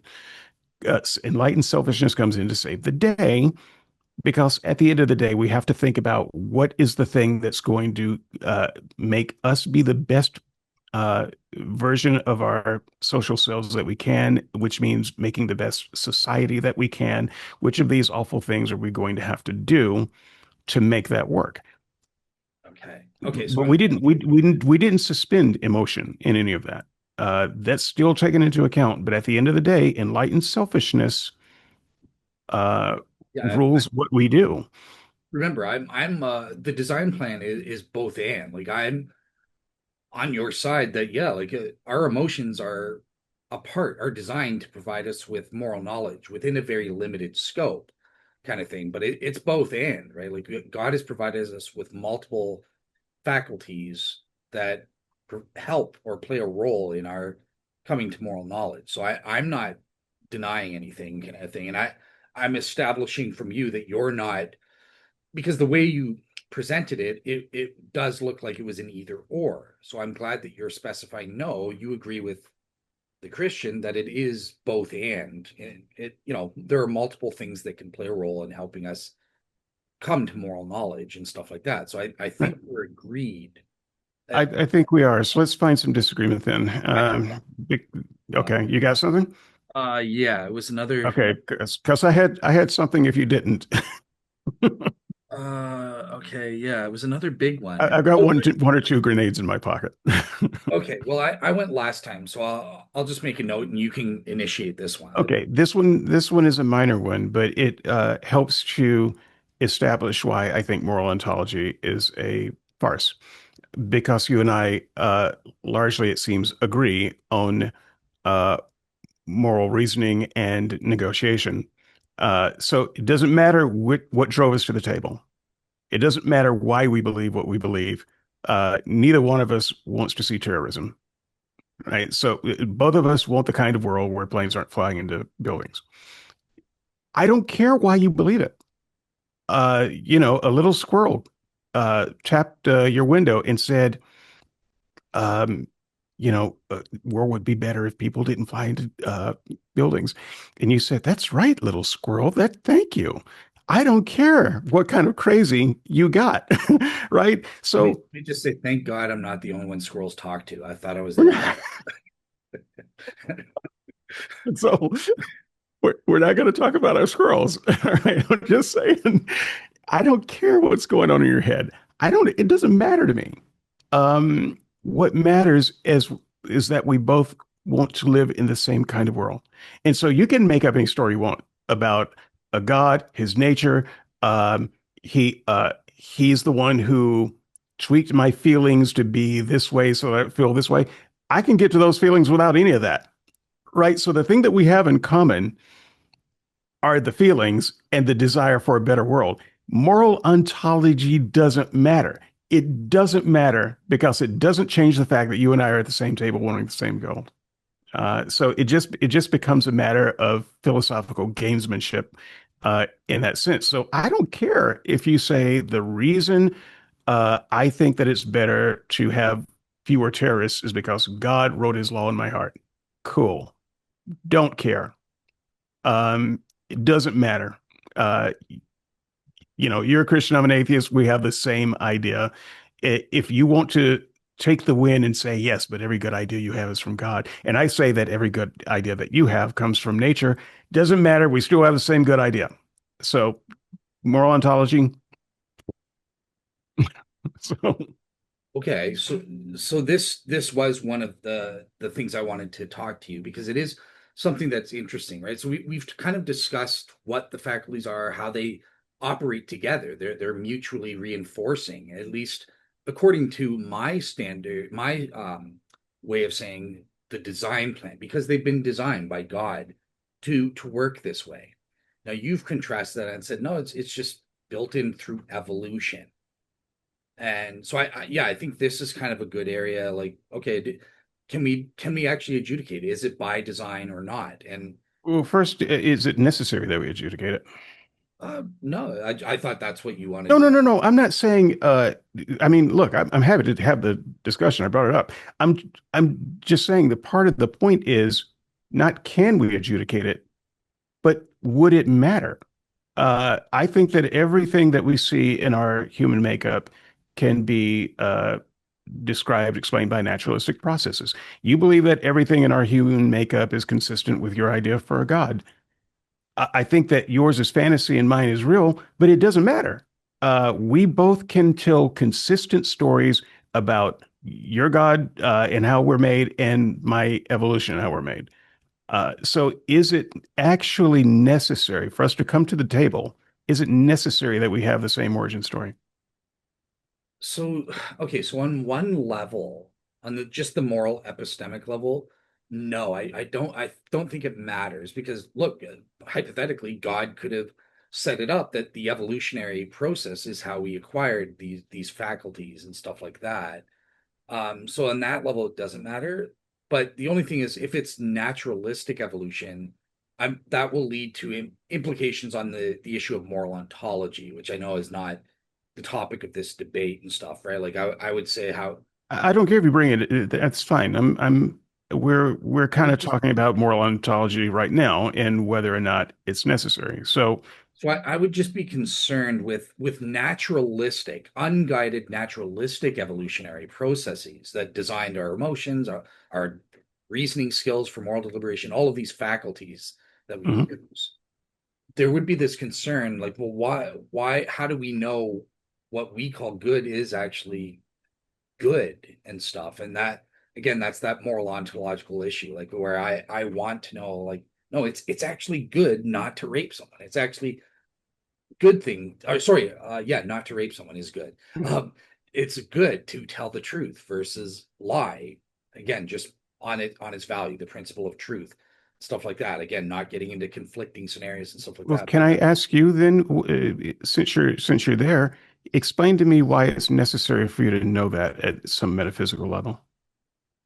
why it's necessary to know? Because I think that, like I said, when we know that something is actually good, um, under the deontological sense, we know that it's playing this role for this teleological end that is ultimately good for us and establishes our well-being.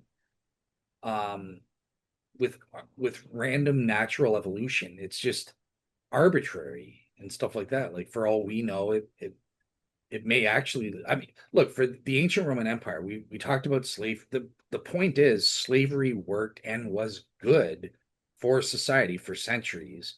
You can make, I know we've discussed this and I won't get into it and stuff, but I would argue in that period kind of thing, just from a naturalistic level, there is no absolute good or thing, just what works and stuff. Slavery worked. It worked for the empire and was actually I would disagree. This is a factual disagreement that neither one of us can resolve because we only have one world. But all they had was slavery. They didn't have a let's try not slavery. So we don't know how much better the Roman Empire could have been had they not had slavery. yeah. So it's just kind of an act of faith that's saying, well, that happened and they were successful, therefore everything they did was good. Because if you can say slavery is good for them, then you can also say that killing Christians is good for them. The Colosseum and such. I don't think it was. I don't think that many Christians would say it was. And so I think that you're using a correlation as causation. Well, They I they think were you're right. successful and they had slavery, but they could have been more successful without it. I think so. In terms of killing Christians, I think it could be argued at least. Now, I'm not sure it would work because we know the truth about Christians and stuff like that. But it could be argued in the early period, it was good for the empire to kill these socially disruptive people and stuff like that. Whereas in the later empire, it would have caused chaos. Now, with the case of slavery, we actually do have the Emperor Caracalla outlawed slavery outright. The first abolitionist, the first guy to say, nope, no one's slave. You, at best, you'll be freedmen or something like that. And it destroyed the empire. It led to the great crisis of the third century and stuff like that. So Okay, we maybe actually, the empire should have been destroyed, though. You see, I mean, what you're calling good, I'm not thinking about for an empire or for a person or for one society. I'm talking about all of connected humanity. Uh, what makes you think that Rome was good any more than Assyria or Babylon or yeah, but Russia? that's my point. That naturalistic evolution doesn't provide us with these meta evaluational tools kind of It thing. does, though. It absolutely does. It's just that we have more history behind us now, so that we can suggest, because none of us have a time machine, that if slavery had been chopped off in the Iron Age, and we had free people from that time in various societies, if God, for instance, had chosen to put a stake in the ground and say, my people are going to thrive without slavery and show the rest of the world what thriving really looked like, that could have changed the course of history. But instead, God said, yeah, we're going to wallow in the same mud that everyone else is in. Um, that so that could have huge sweeps of changes. And so where you say under Or subjectivism, you would never really know whether something was really right. But I would say that under theism, you even less capable of knowing whether something is really right, or whether it was just right at the moment, or you neither one of those systems gives you that really rightness. it, And so yeah, that's why I asked, but it does does. it? We have Why that does it stance. matter to know? It just it matters for people that like I. When you ask that question, it just sounds not insulting, obviously, but it sounds crazy to me. Like that, it just showing the fundamental difference. Like I guess for Christians or look, even before I was a Christian, this was the most important question when it came to morality and ethics was knowing that there was this I would have used the word absolute, which is the wrong word to use, but it is absolute in the sense that I'm talking about, right? I use the word necessary now. There is this, As a this is Christian, I good. had less knowledge of what was right and wrong than as an atheist. And the reason I had less knowledge of what was right and wrong is because God could be anything at any given moment to any given people, and you could just never say this was right or this was wrong. Okay, that's an epistemic issue, right? But at least ontologically, if we have established the facts, then we could have this absolute or necessary standard of good versus evil. And to say, yeah, Right. slavery, whether it worked for the Roman society or didn't, regardless, it was evil. It's a bad thing to do, Mhm. morally speaking. Well, and I think it was bad for the empire. I think it was bad for the world because it went on that long. I imagine a world that never had it, for instance, and it's hard to imagine that a world that never had slavery would be worse than a world that did have it. But let me give you a trivial example just to help. Yeah. I don't know, Do you address know the evolution's goals, though? Teleologically, the goals of evolution doesn't have a goal. it does in a loose sense, a non-intelligent agency sense of the word, right? But it the things that it achieves or whatever are aimed at survivability, not necessarily what's we consider morally good or our what we feel is right versus wrong. Sure. And how many times have you heard a Christian, maybe even yourself, argue that God did some of the things he did so that his religion would survive? That it wasn't about morality, it was about survivability. So if you can make that argument for Christianity, I can make it for secularism. It's the same argument. I just don't have an agent that's worried about survivability, and you do. But let me try because I want to deal with that emotional angst because it's not like I've never dealt with it. All right, we're not that different in that sense. And I knew that it would be a shocking thing for me to say. Why is it important for you to really, really know that something's right or wrong? I'm not crazy. I know what that sounds like, right? Um, I think but let's say you have a kid and you're at a baseball game. I don't know if you've ever had the uh, privilege, air quotes, sarcasm of watching a kid's baseball game. It's bad. It's very bad. It's bad. Okay. It's bad baseball. It's a long time. You can spend a lot of time filling out scorecards and things because nothing is happening in that game that's worth anything. It's awful. That said, I've sat through a number of them and I don't even have kids. I was friends with people who had kids who love baseball. And so that said, you got a kid in that game. What you want is for your kid's team to win. And what you also want is for your kid specifically to do something great, like hit a home run or, score a point, something. You want that regardless of some greater sense of good. Maybe the world would be better if your kid got hit in the head with a fly ball and was killed. That might bring about a better world. You don't give a shit. What you want is your kid to win, and what you don't want is for your kid to get hurt. Okay, no one is thinking about absolute good or absolute bad, absolute right or absolute wrong. We live in the realm of enlightened selfishness, and that's what we want. We want what we want. All right, so I think that as humans, we got big brains and we can think way in the future and way in the past, and that doesn't always benefit us because then we get people like you and at one time me sitting around thinking, I want to fight against slavery, but would that really be right? Or really be, I don't care whether it would really be right in some metaphysical way because we're working with the physical here and now to make a better world uh, based on our values. If you have a value that people should be free and not shackled, then the really, really rightness of the thing beyond the here and now just doesn't matter. And it can only really matter in the realm of the religious. The only reason you don't know why some things might be right or wrong is because of religion. Religion doesn't clarify it, it muddies it. As a secularist, I never have to think about that. Right and wrong in most cases is pretty clear to me.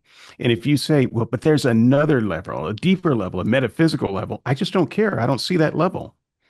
So only when you're in that level can you have that level of angst about right and wrong. If you shed that, right and wrong would be way clearer, way easier to grapple with.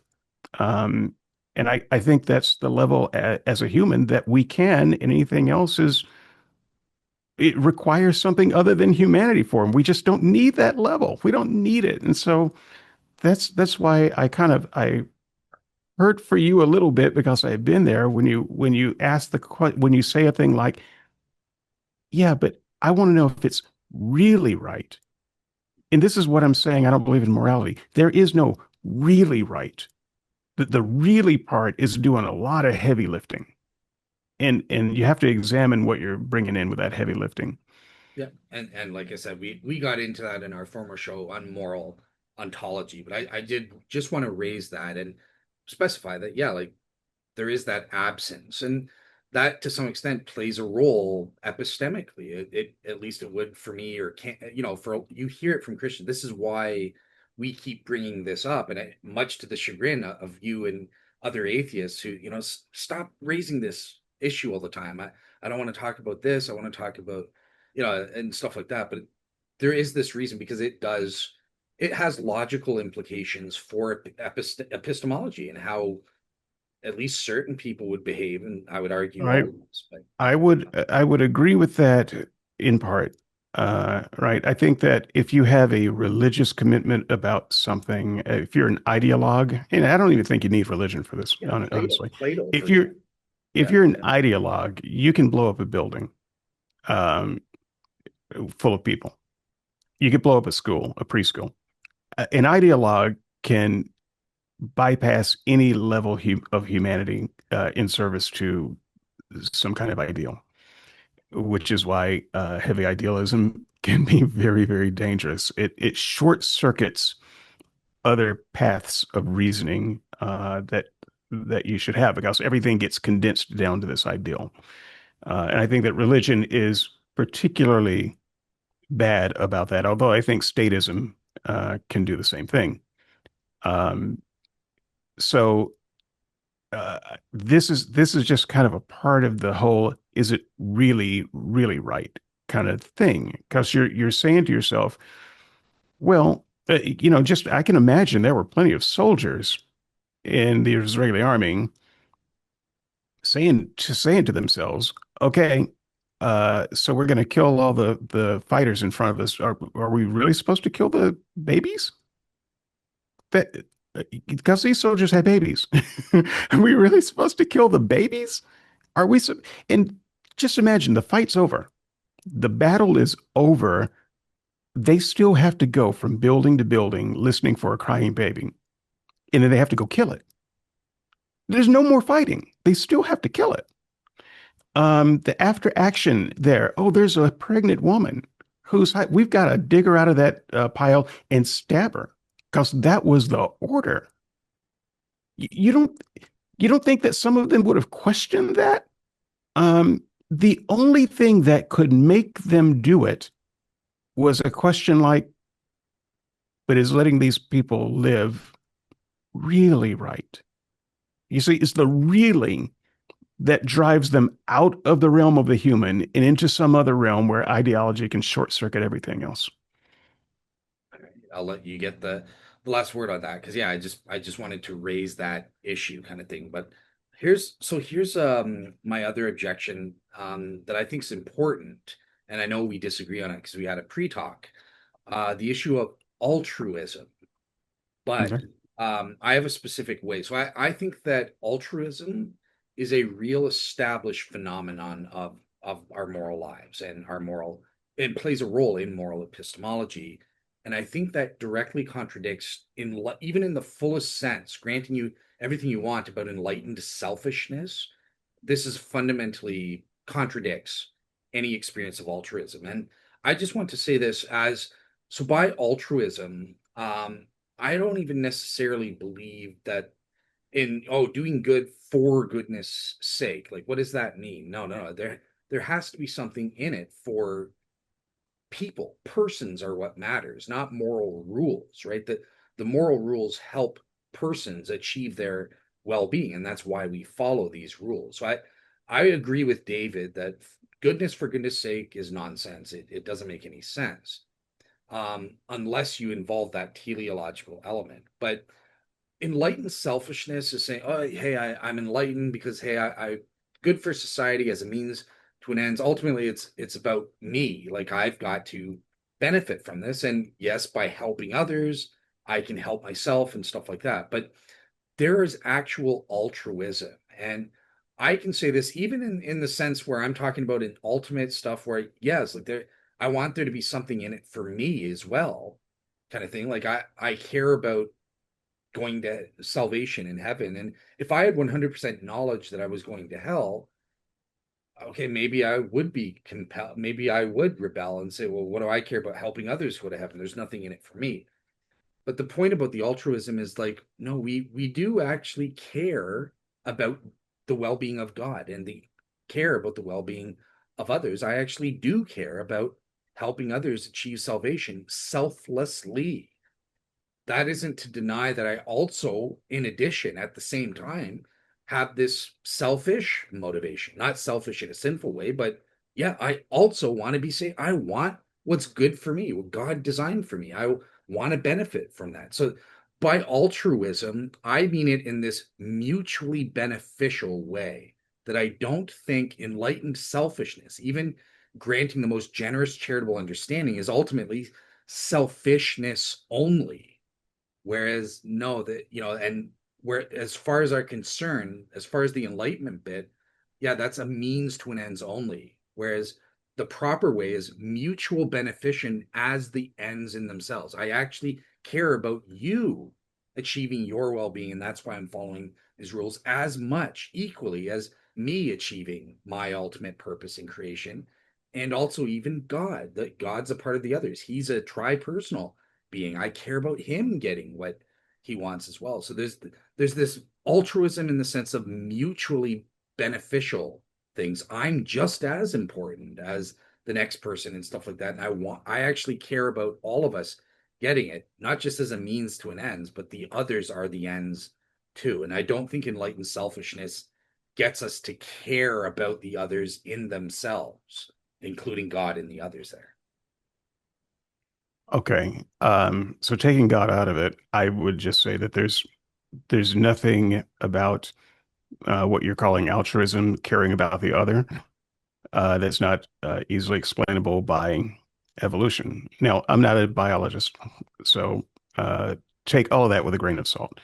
But I think that mirror neurons are enough to fuck us up. So even if I want it to be completely selfish and not care about anything else, there's built within me, evolved over a long time in something that I simply can't get rid of at a whim, empathy. I look at your face, and I see a face that looks like my face, um, only not as good looking. And I see that, and I feel sorry for that, and I feel empathy. What I'm saying is, I can't not feel empathy.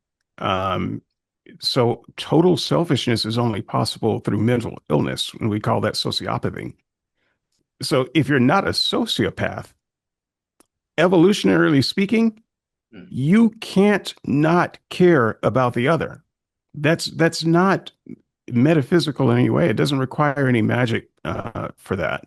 And so, is it also consistent with some kind of God writing His law on your heart? Sure, I'd say it's consistent with that if you want to argue that, but it's also very internally consistent without it. We just don't need that to explain it. And I would think, and this is why I say those damned mirror neurons, because there are plenty of times when I'd like to ignore it.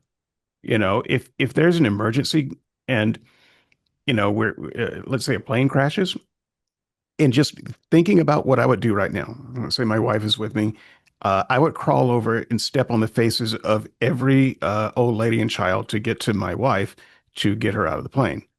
So we've got out of the plane, but I would go back. I would just say fuck. Just tell a heroic story. I have no choice. I got to do this. Um, and I would walk away from my wife and try to save as many people as I could. Not because I want to. Those damned mirror neurons, I can't help it. In my lifetime, has never been anything as dramatic as a plane or a live shooter or things like that. But when people respond the way they do, it's because they can't help it. They have to do it. Biology has forced us to do it. Uh, Fuck biology, but there you go. If you want to call that altruism, fantastic. But it's not outside of the realm of enlightened selfishness. The enlightened selfishness part is just the part that we can actively think about and imagine.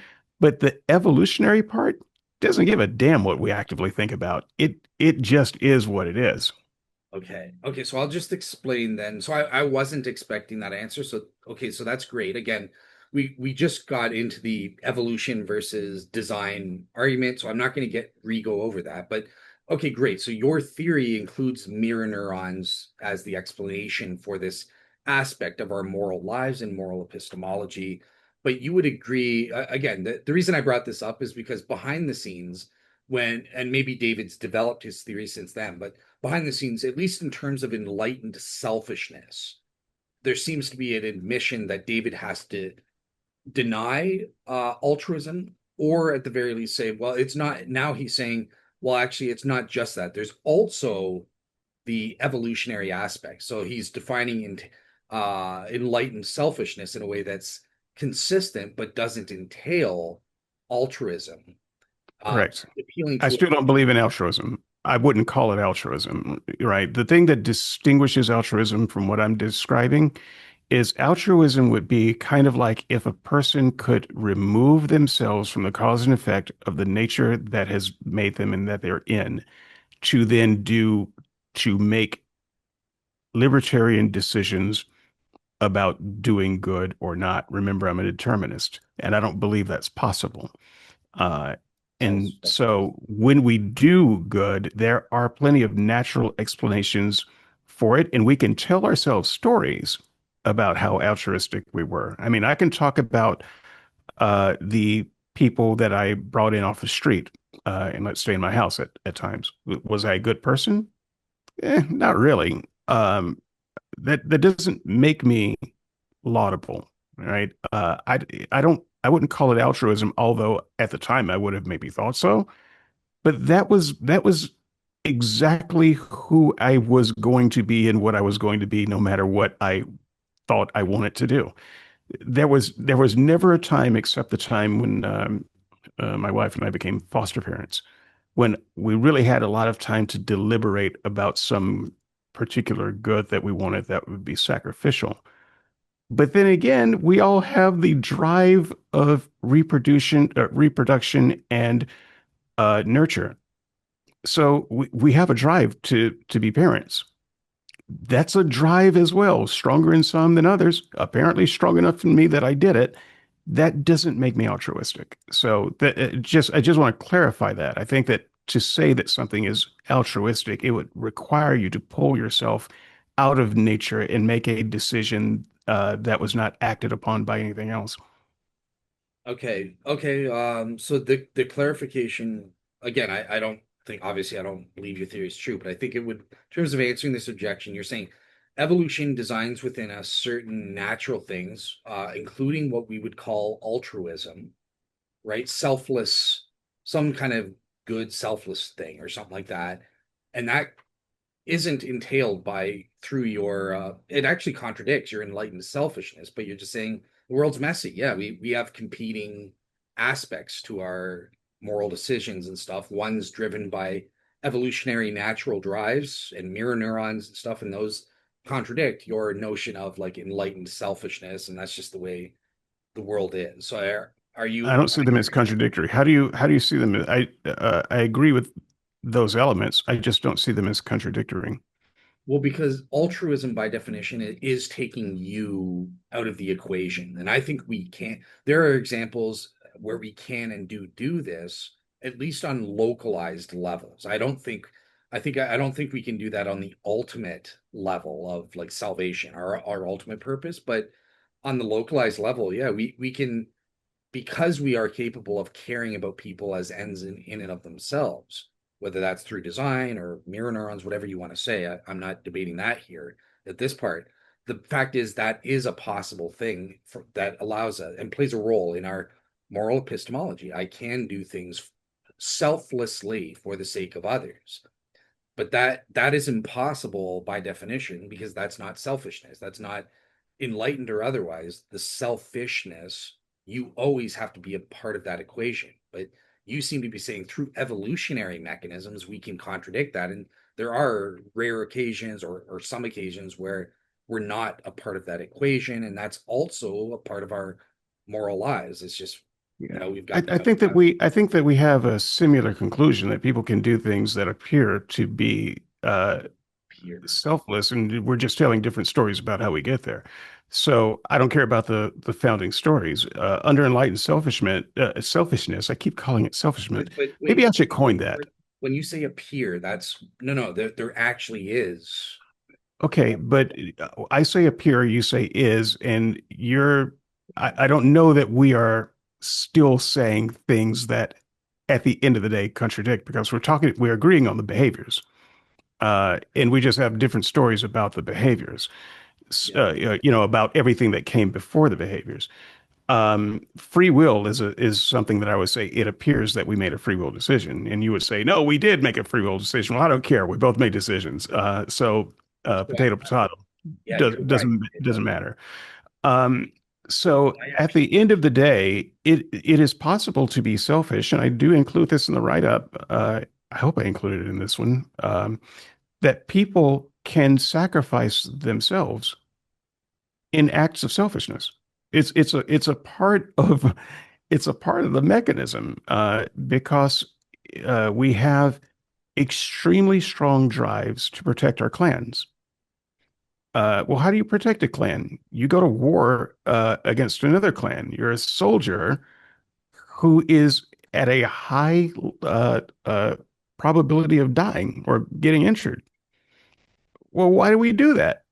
Is that always down to, oh, I made a conscious decision to be selfless? No, we have drives that lead us to that. The fire department is full of people who don't believe in God, and yet they are trained to go in a fire, save people. They're not trying to die. Let's be clear about that. They're not trying to die. That's why they train. That's why they wear all that equipment. Soldiers aren't trying to die. Doctors aren't trying to die when they fight diseases. All these things happen.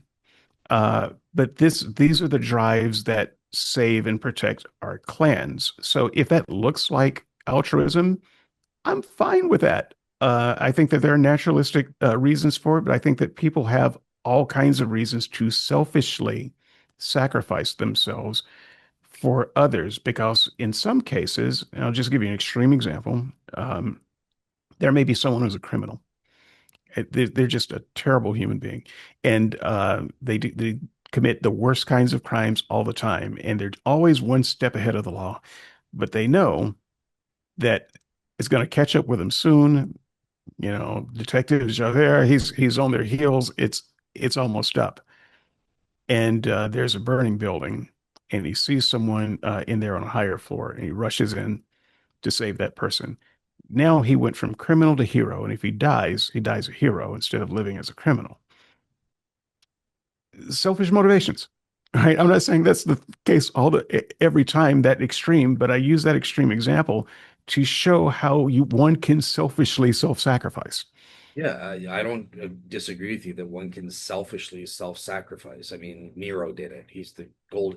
Oh, I'm such an art. The way I'm killing myself. Look at me. I'm an artist and stuff like that. So, like, yeah, but there is this fundamental, because I'm glad you clarified this, because so I did misunderstand you before. You are saying appears there is only selfishness, and that's what your claim has to be then, with entrenched selfishness. So you are consistent then, but the point that I'm trying to say is then your theory is inadequate. It does not explain, because there is actual, not just appearing or seeming altruism. I know for a fact from my own experience, and I can give examples where I actually engaged in altruism in the sense that it was done not in any way for a selfish motivation. It was purely a selfless motivation that I did that on an explicit conscious level, even.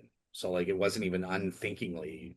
You're talking to someone who would also semi-deny consciousness, though. So, Yeah, but so I'm just pointing out that there is a contradiction that we are saying that enlightened selfishness, even in conjunction with the evolutionary mechanisms, can only produce apparent altruism. There are You have to deny that there are any actual I examples. I I do, we could maybe have a biological conversation, but I just lose because I can't hang with that discussion.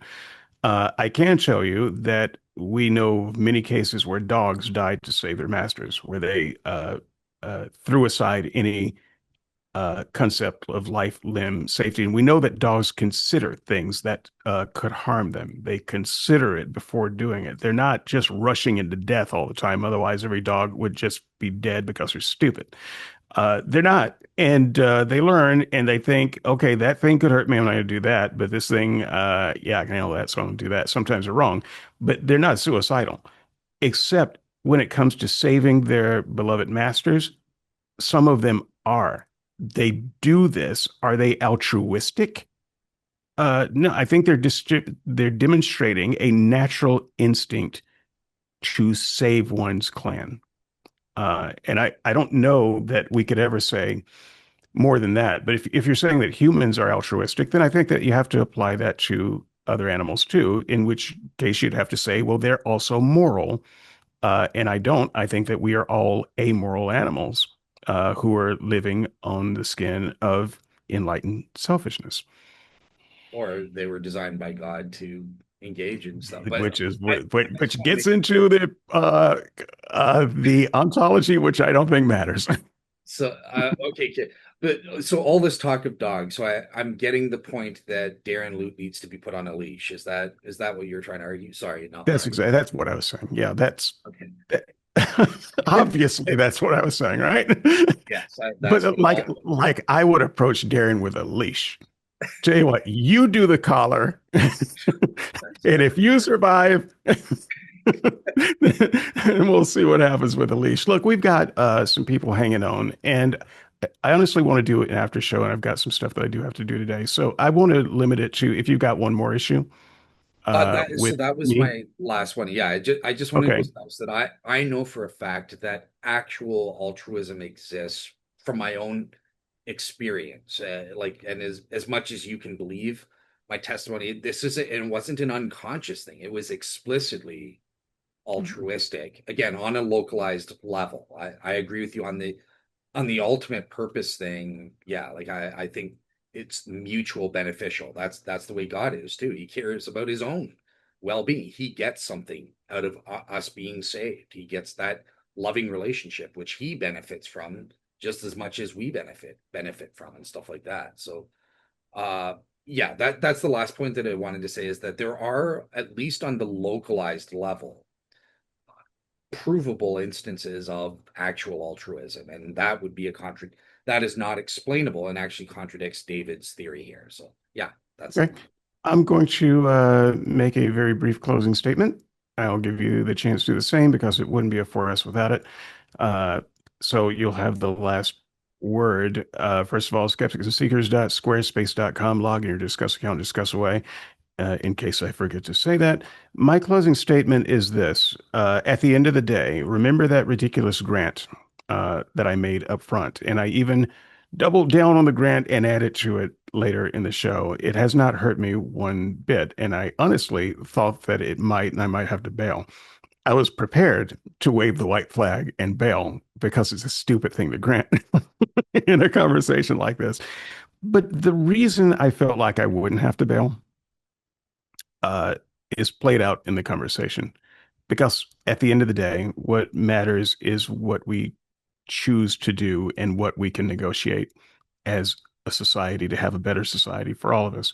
So Dale and I, although we disagree on every bit of the moral ontology, including the stuff that I purposely didn't talk about, which is the God stuff, because Next week, I'll be doing God's morality. Okay. So I'm not being a nice guy here.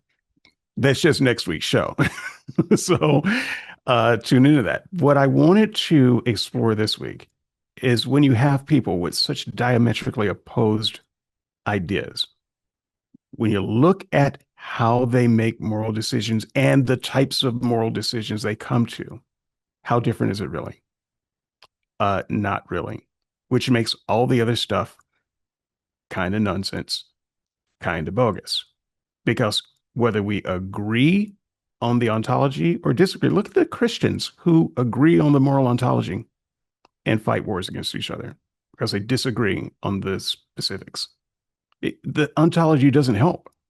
And look at all the people who disagree on all the moral ontology who live peaceably together and have good lives because they were able to negotiate a good life. Even if they didn't get everything they wanted to, they got a society where everybody could live peaceably, mostly everybody and mostly peaceably. We live with it. Um, this is what we have in society right now. We have theocrats versus secularists. This is America. This is the world. Right now, the theocrats are coming into power. And we are having, I think, a worse society for everybody because there's that ideological, in Star Trek, The Next Generation, the Romulan called it moral certainty. He defected because the Romulans had moral certainty. Look where that gets you. Moral certainty. That gets you to every major bad thing that has ever happened in the world. All right. What we need is less moral certainty because it doesn't matter if you're right, and more people willing to do moral reasoning, moral negotiation, so that we can carve out a life that works mostly well for most of the people. And we can do that. I am a big fan of these kinds of conversations that get us to the practical nitty gritty that says, okay, you can live there, I'll live here, and I will not go and shoot you. And you will not go and shoot me. And we will raise our crops and raise our families and go to each other's baseball games uh, and live. But you'll burn in hell, but we'll live peaceably here on earth, which kind of reminds me of a thing I don't know if it's what Paul said. I don't know if it might have been Thessalonians, but in as much as possible, live peaceably with all people. That's an instruction to the Christians. It's not as much as possibly know what's really, really right. It's not as much as possible impose what's really, really right. It's as much as possibly possible live peaceably with all people. This is how we get there. And this is why it's important. And so, with that, Dell, you have the last word. All right. So this was a discussion on moral epistemology, not necessarily moral ontology. And obviously, that covers some moral ontology, but for the most part, I tried to stick just with the epistemology and not get into ontological debates. And on the epistemic front, the point is we are, as human beings, designed by God with various faculties or means to coming to moral knowledge and making. We have a moral conscience which produces moral values and disvalues. These are designed to be consistent with God's moral values. And this is a view called theistic dispositional realism, whereby a certain moral situation has certain properties, or an event, right? It involves certain things with certain properties that dispose the proper moral agent to respond valuationally and to make a valuational judgment that is consistent with God, how God would value and judge those things. And on that front, we have a moral conscience, which produces properly basic beliefs, which is the foundation for certain moral judgments and stuff like that. We sometimes call that moral intuitions. We also have our emotions, which are tied and interconnected with our cognitive faculties and our moral consciences, and I believe play the role of a helpful heuristic in making certain snap judgments about whether or not a moral value or principle has been upheld or been violated in certain cases. We also have moral cognitive faculties that allow us to reason and engage in moral deliberation. And I gave the three areas on that aspect where certain disagreements can come up. And you might say, well, if we're designed, how can disagreements even emerge on that level? And it's because the Christian theism in particular has an answer for that with the fall.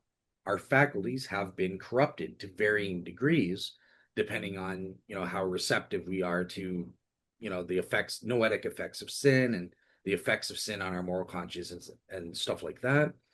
Um, One thing I totally forgot to mention, actually, and I wish I had brought it up, is the influence of the Holy Spirit. So I'll mention that we also have divine revelation that God provides us with specific propositional revelation that includes certain moral commands and duties and moral principles as well. They guide us morally into coming to moral knowledge. And with that, God also provides for Christians, at least, the guidance of the Holy Spirit, which includes moral guidance for how we are to live a good Christian life. So God provides us amply sufficient, doubly sufficient, more than what is necessary for any and all real seekers sincerely wanting to know the truth, God's truth, and follow the truth, and would be willing to freely choose to obey God's commands and live that life that First John tells us. And yeah, so we have ample ways epistemically to come to moral knowledge. God has provided us all those faculties. They are mutually reinforcing. They aren't contradictory, which I think David's contrary system has certain problems. It doesn't adequately account for, or it provides, in some cases, even contradictions or problems with some aspects of our moral epistemic experiences, and can't account for all the moral knowledge that human beings come to every day, again, with or without a belief in God, that things like altruism and stuff like that. So yeah, I think that's my final word. And yeah, I hope it was the conversation David wanted, because I know you were looking for something specific on the moral epistemology level. So I hope you feel like you've actually gotten an answer now, even if you don't agree with it. So yeah. No, I think I did. I think some of the listeners won't, but that leaves room for wild and noisy conversation on the board, which I very much enjoy. Sounds good. Truth be told, so do you. You you can't handle the conversation, but I know that you enjoy it every bit as much as I do. So bring it, people. We left a lot of room until next time. We'll see you in the comments. In the meantime, we are going to do an after show. So I am going to say I'm out.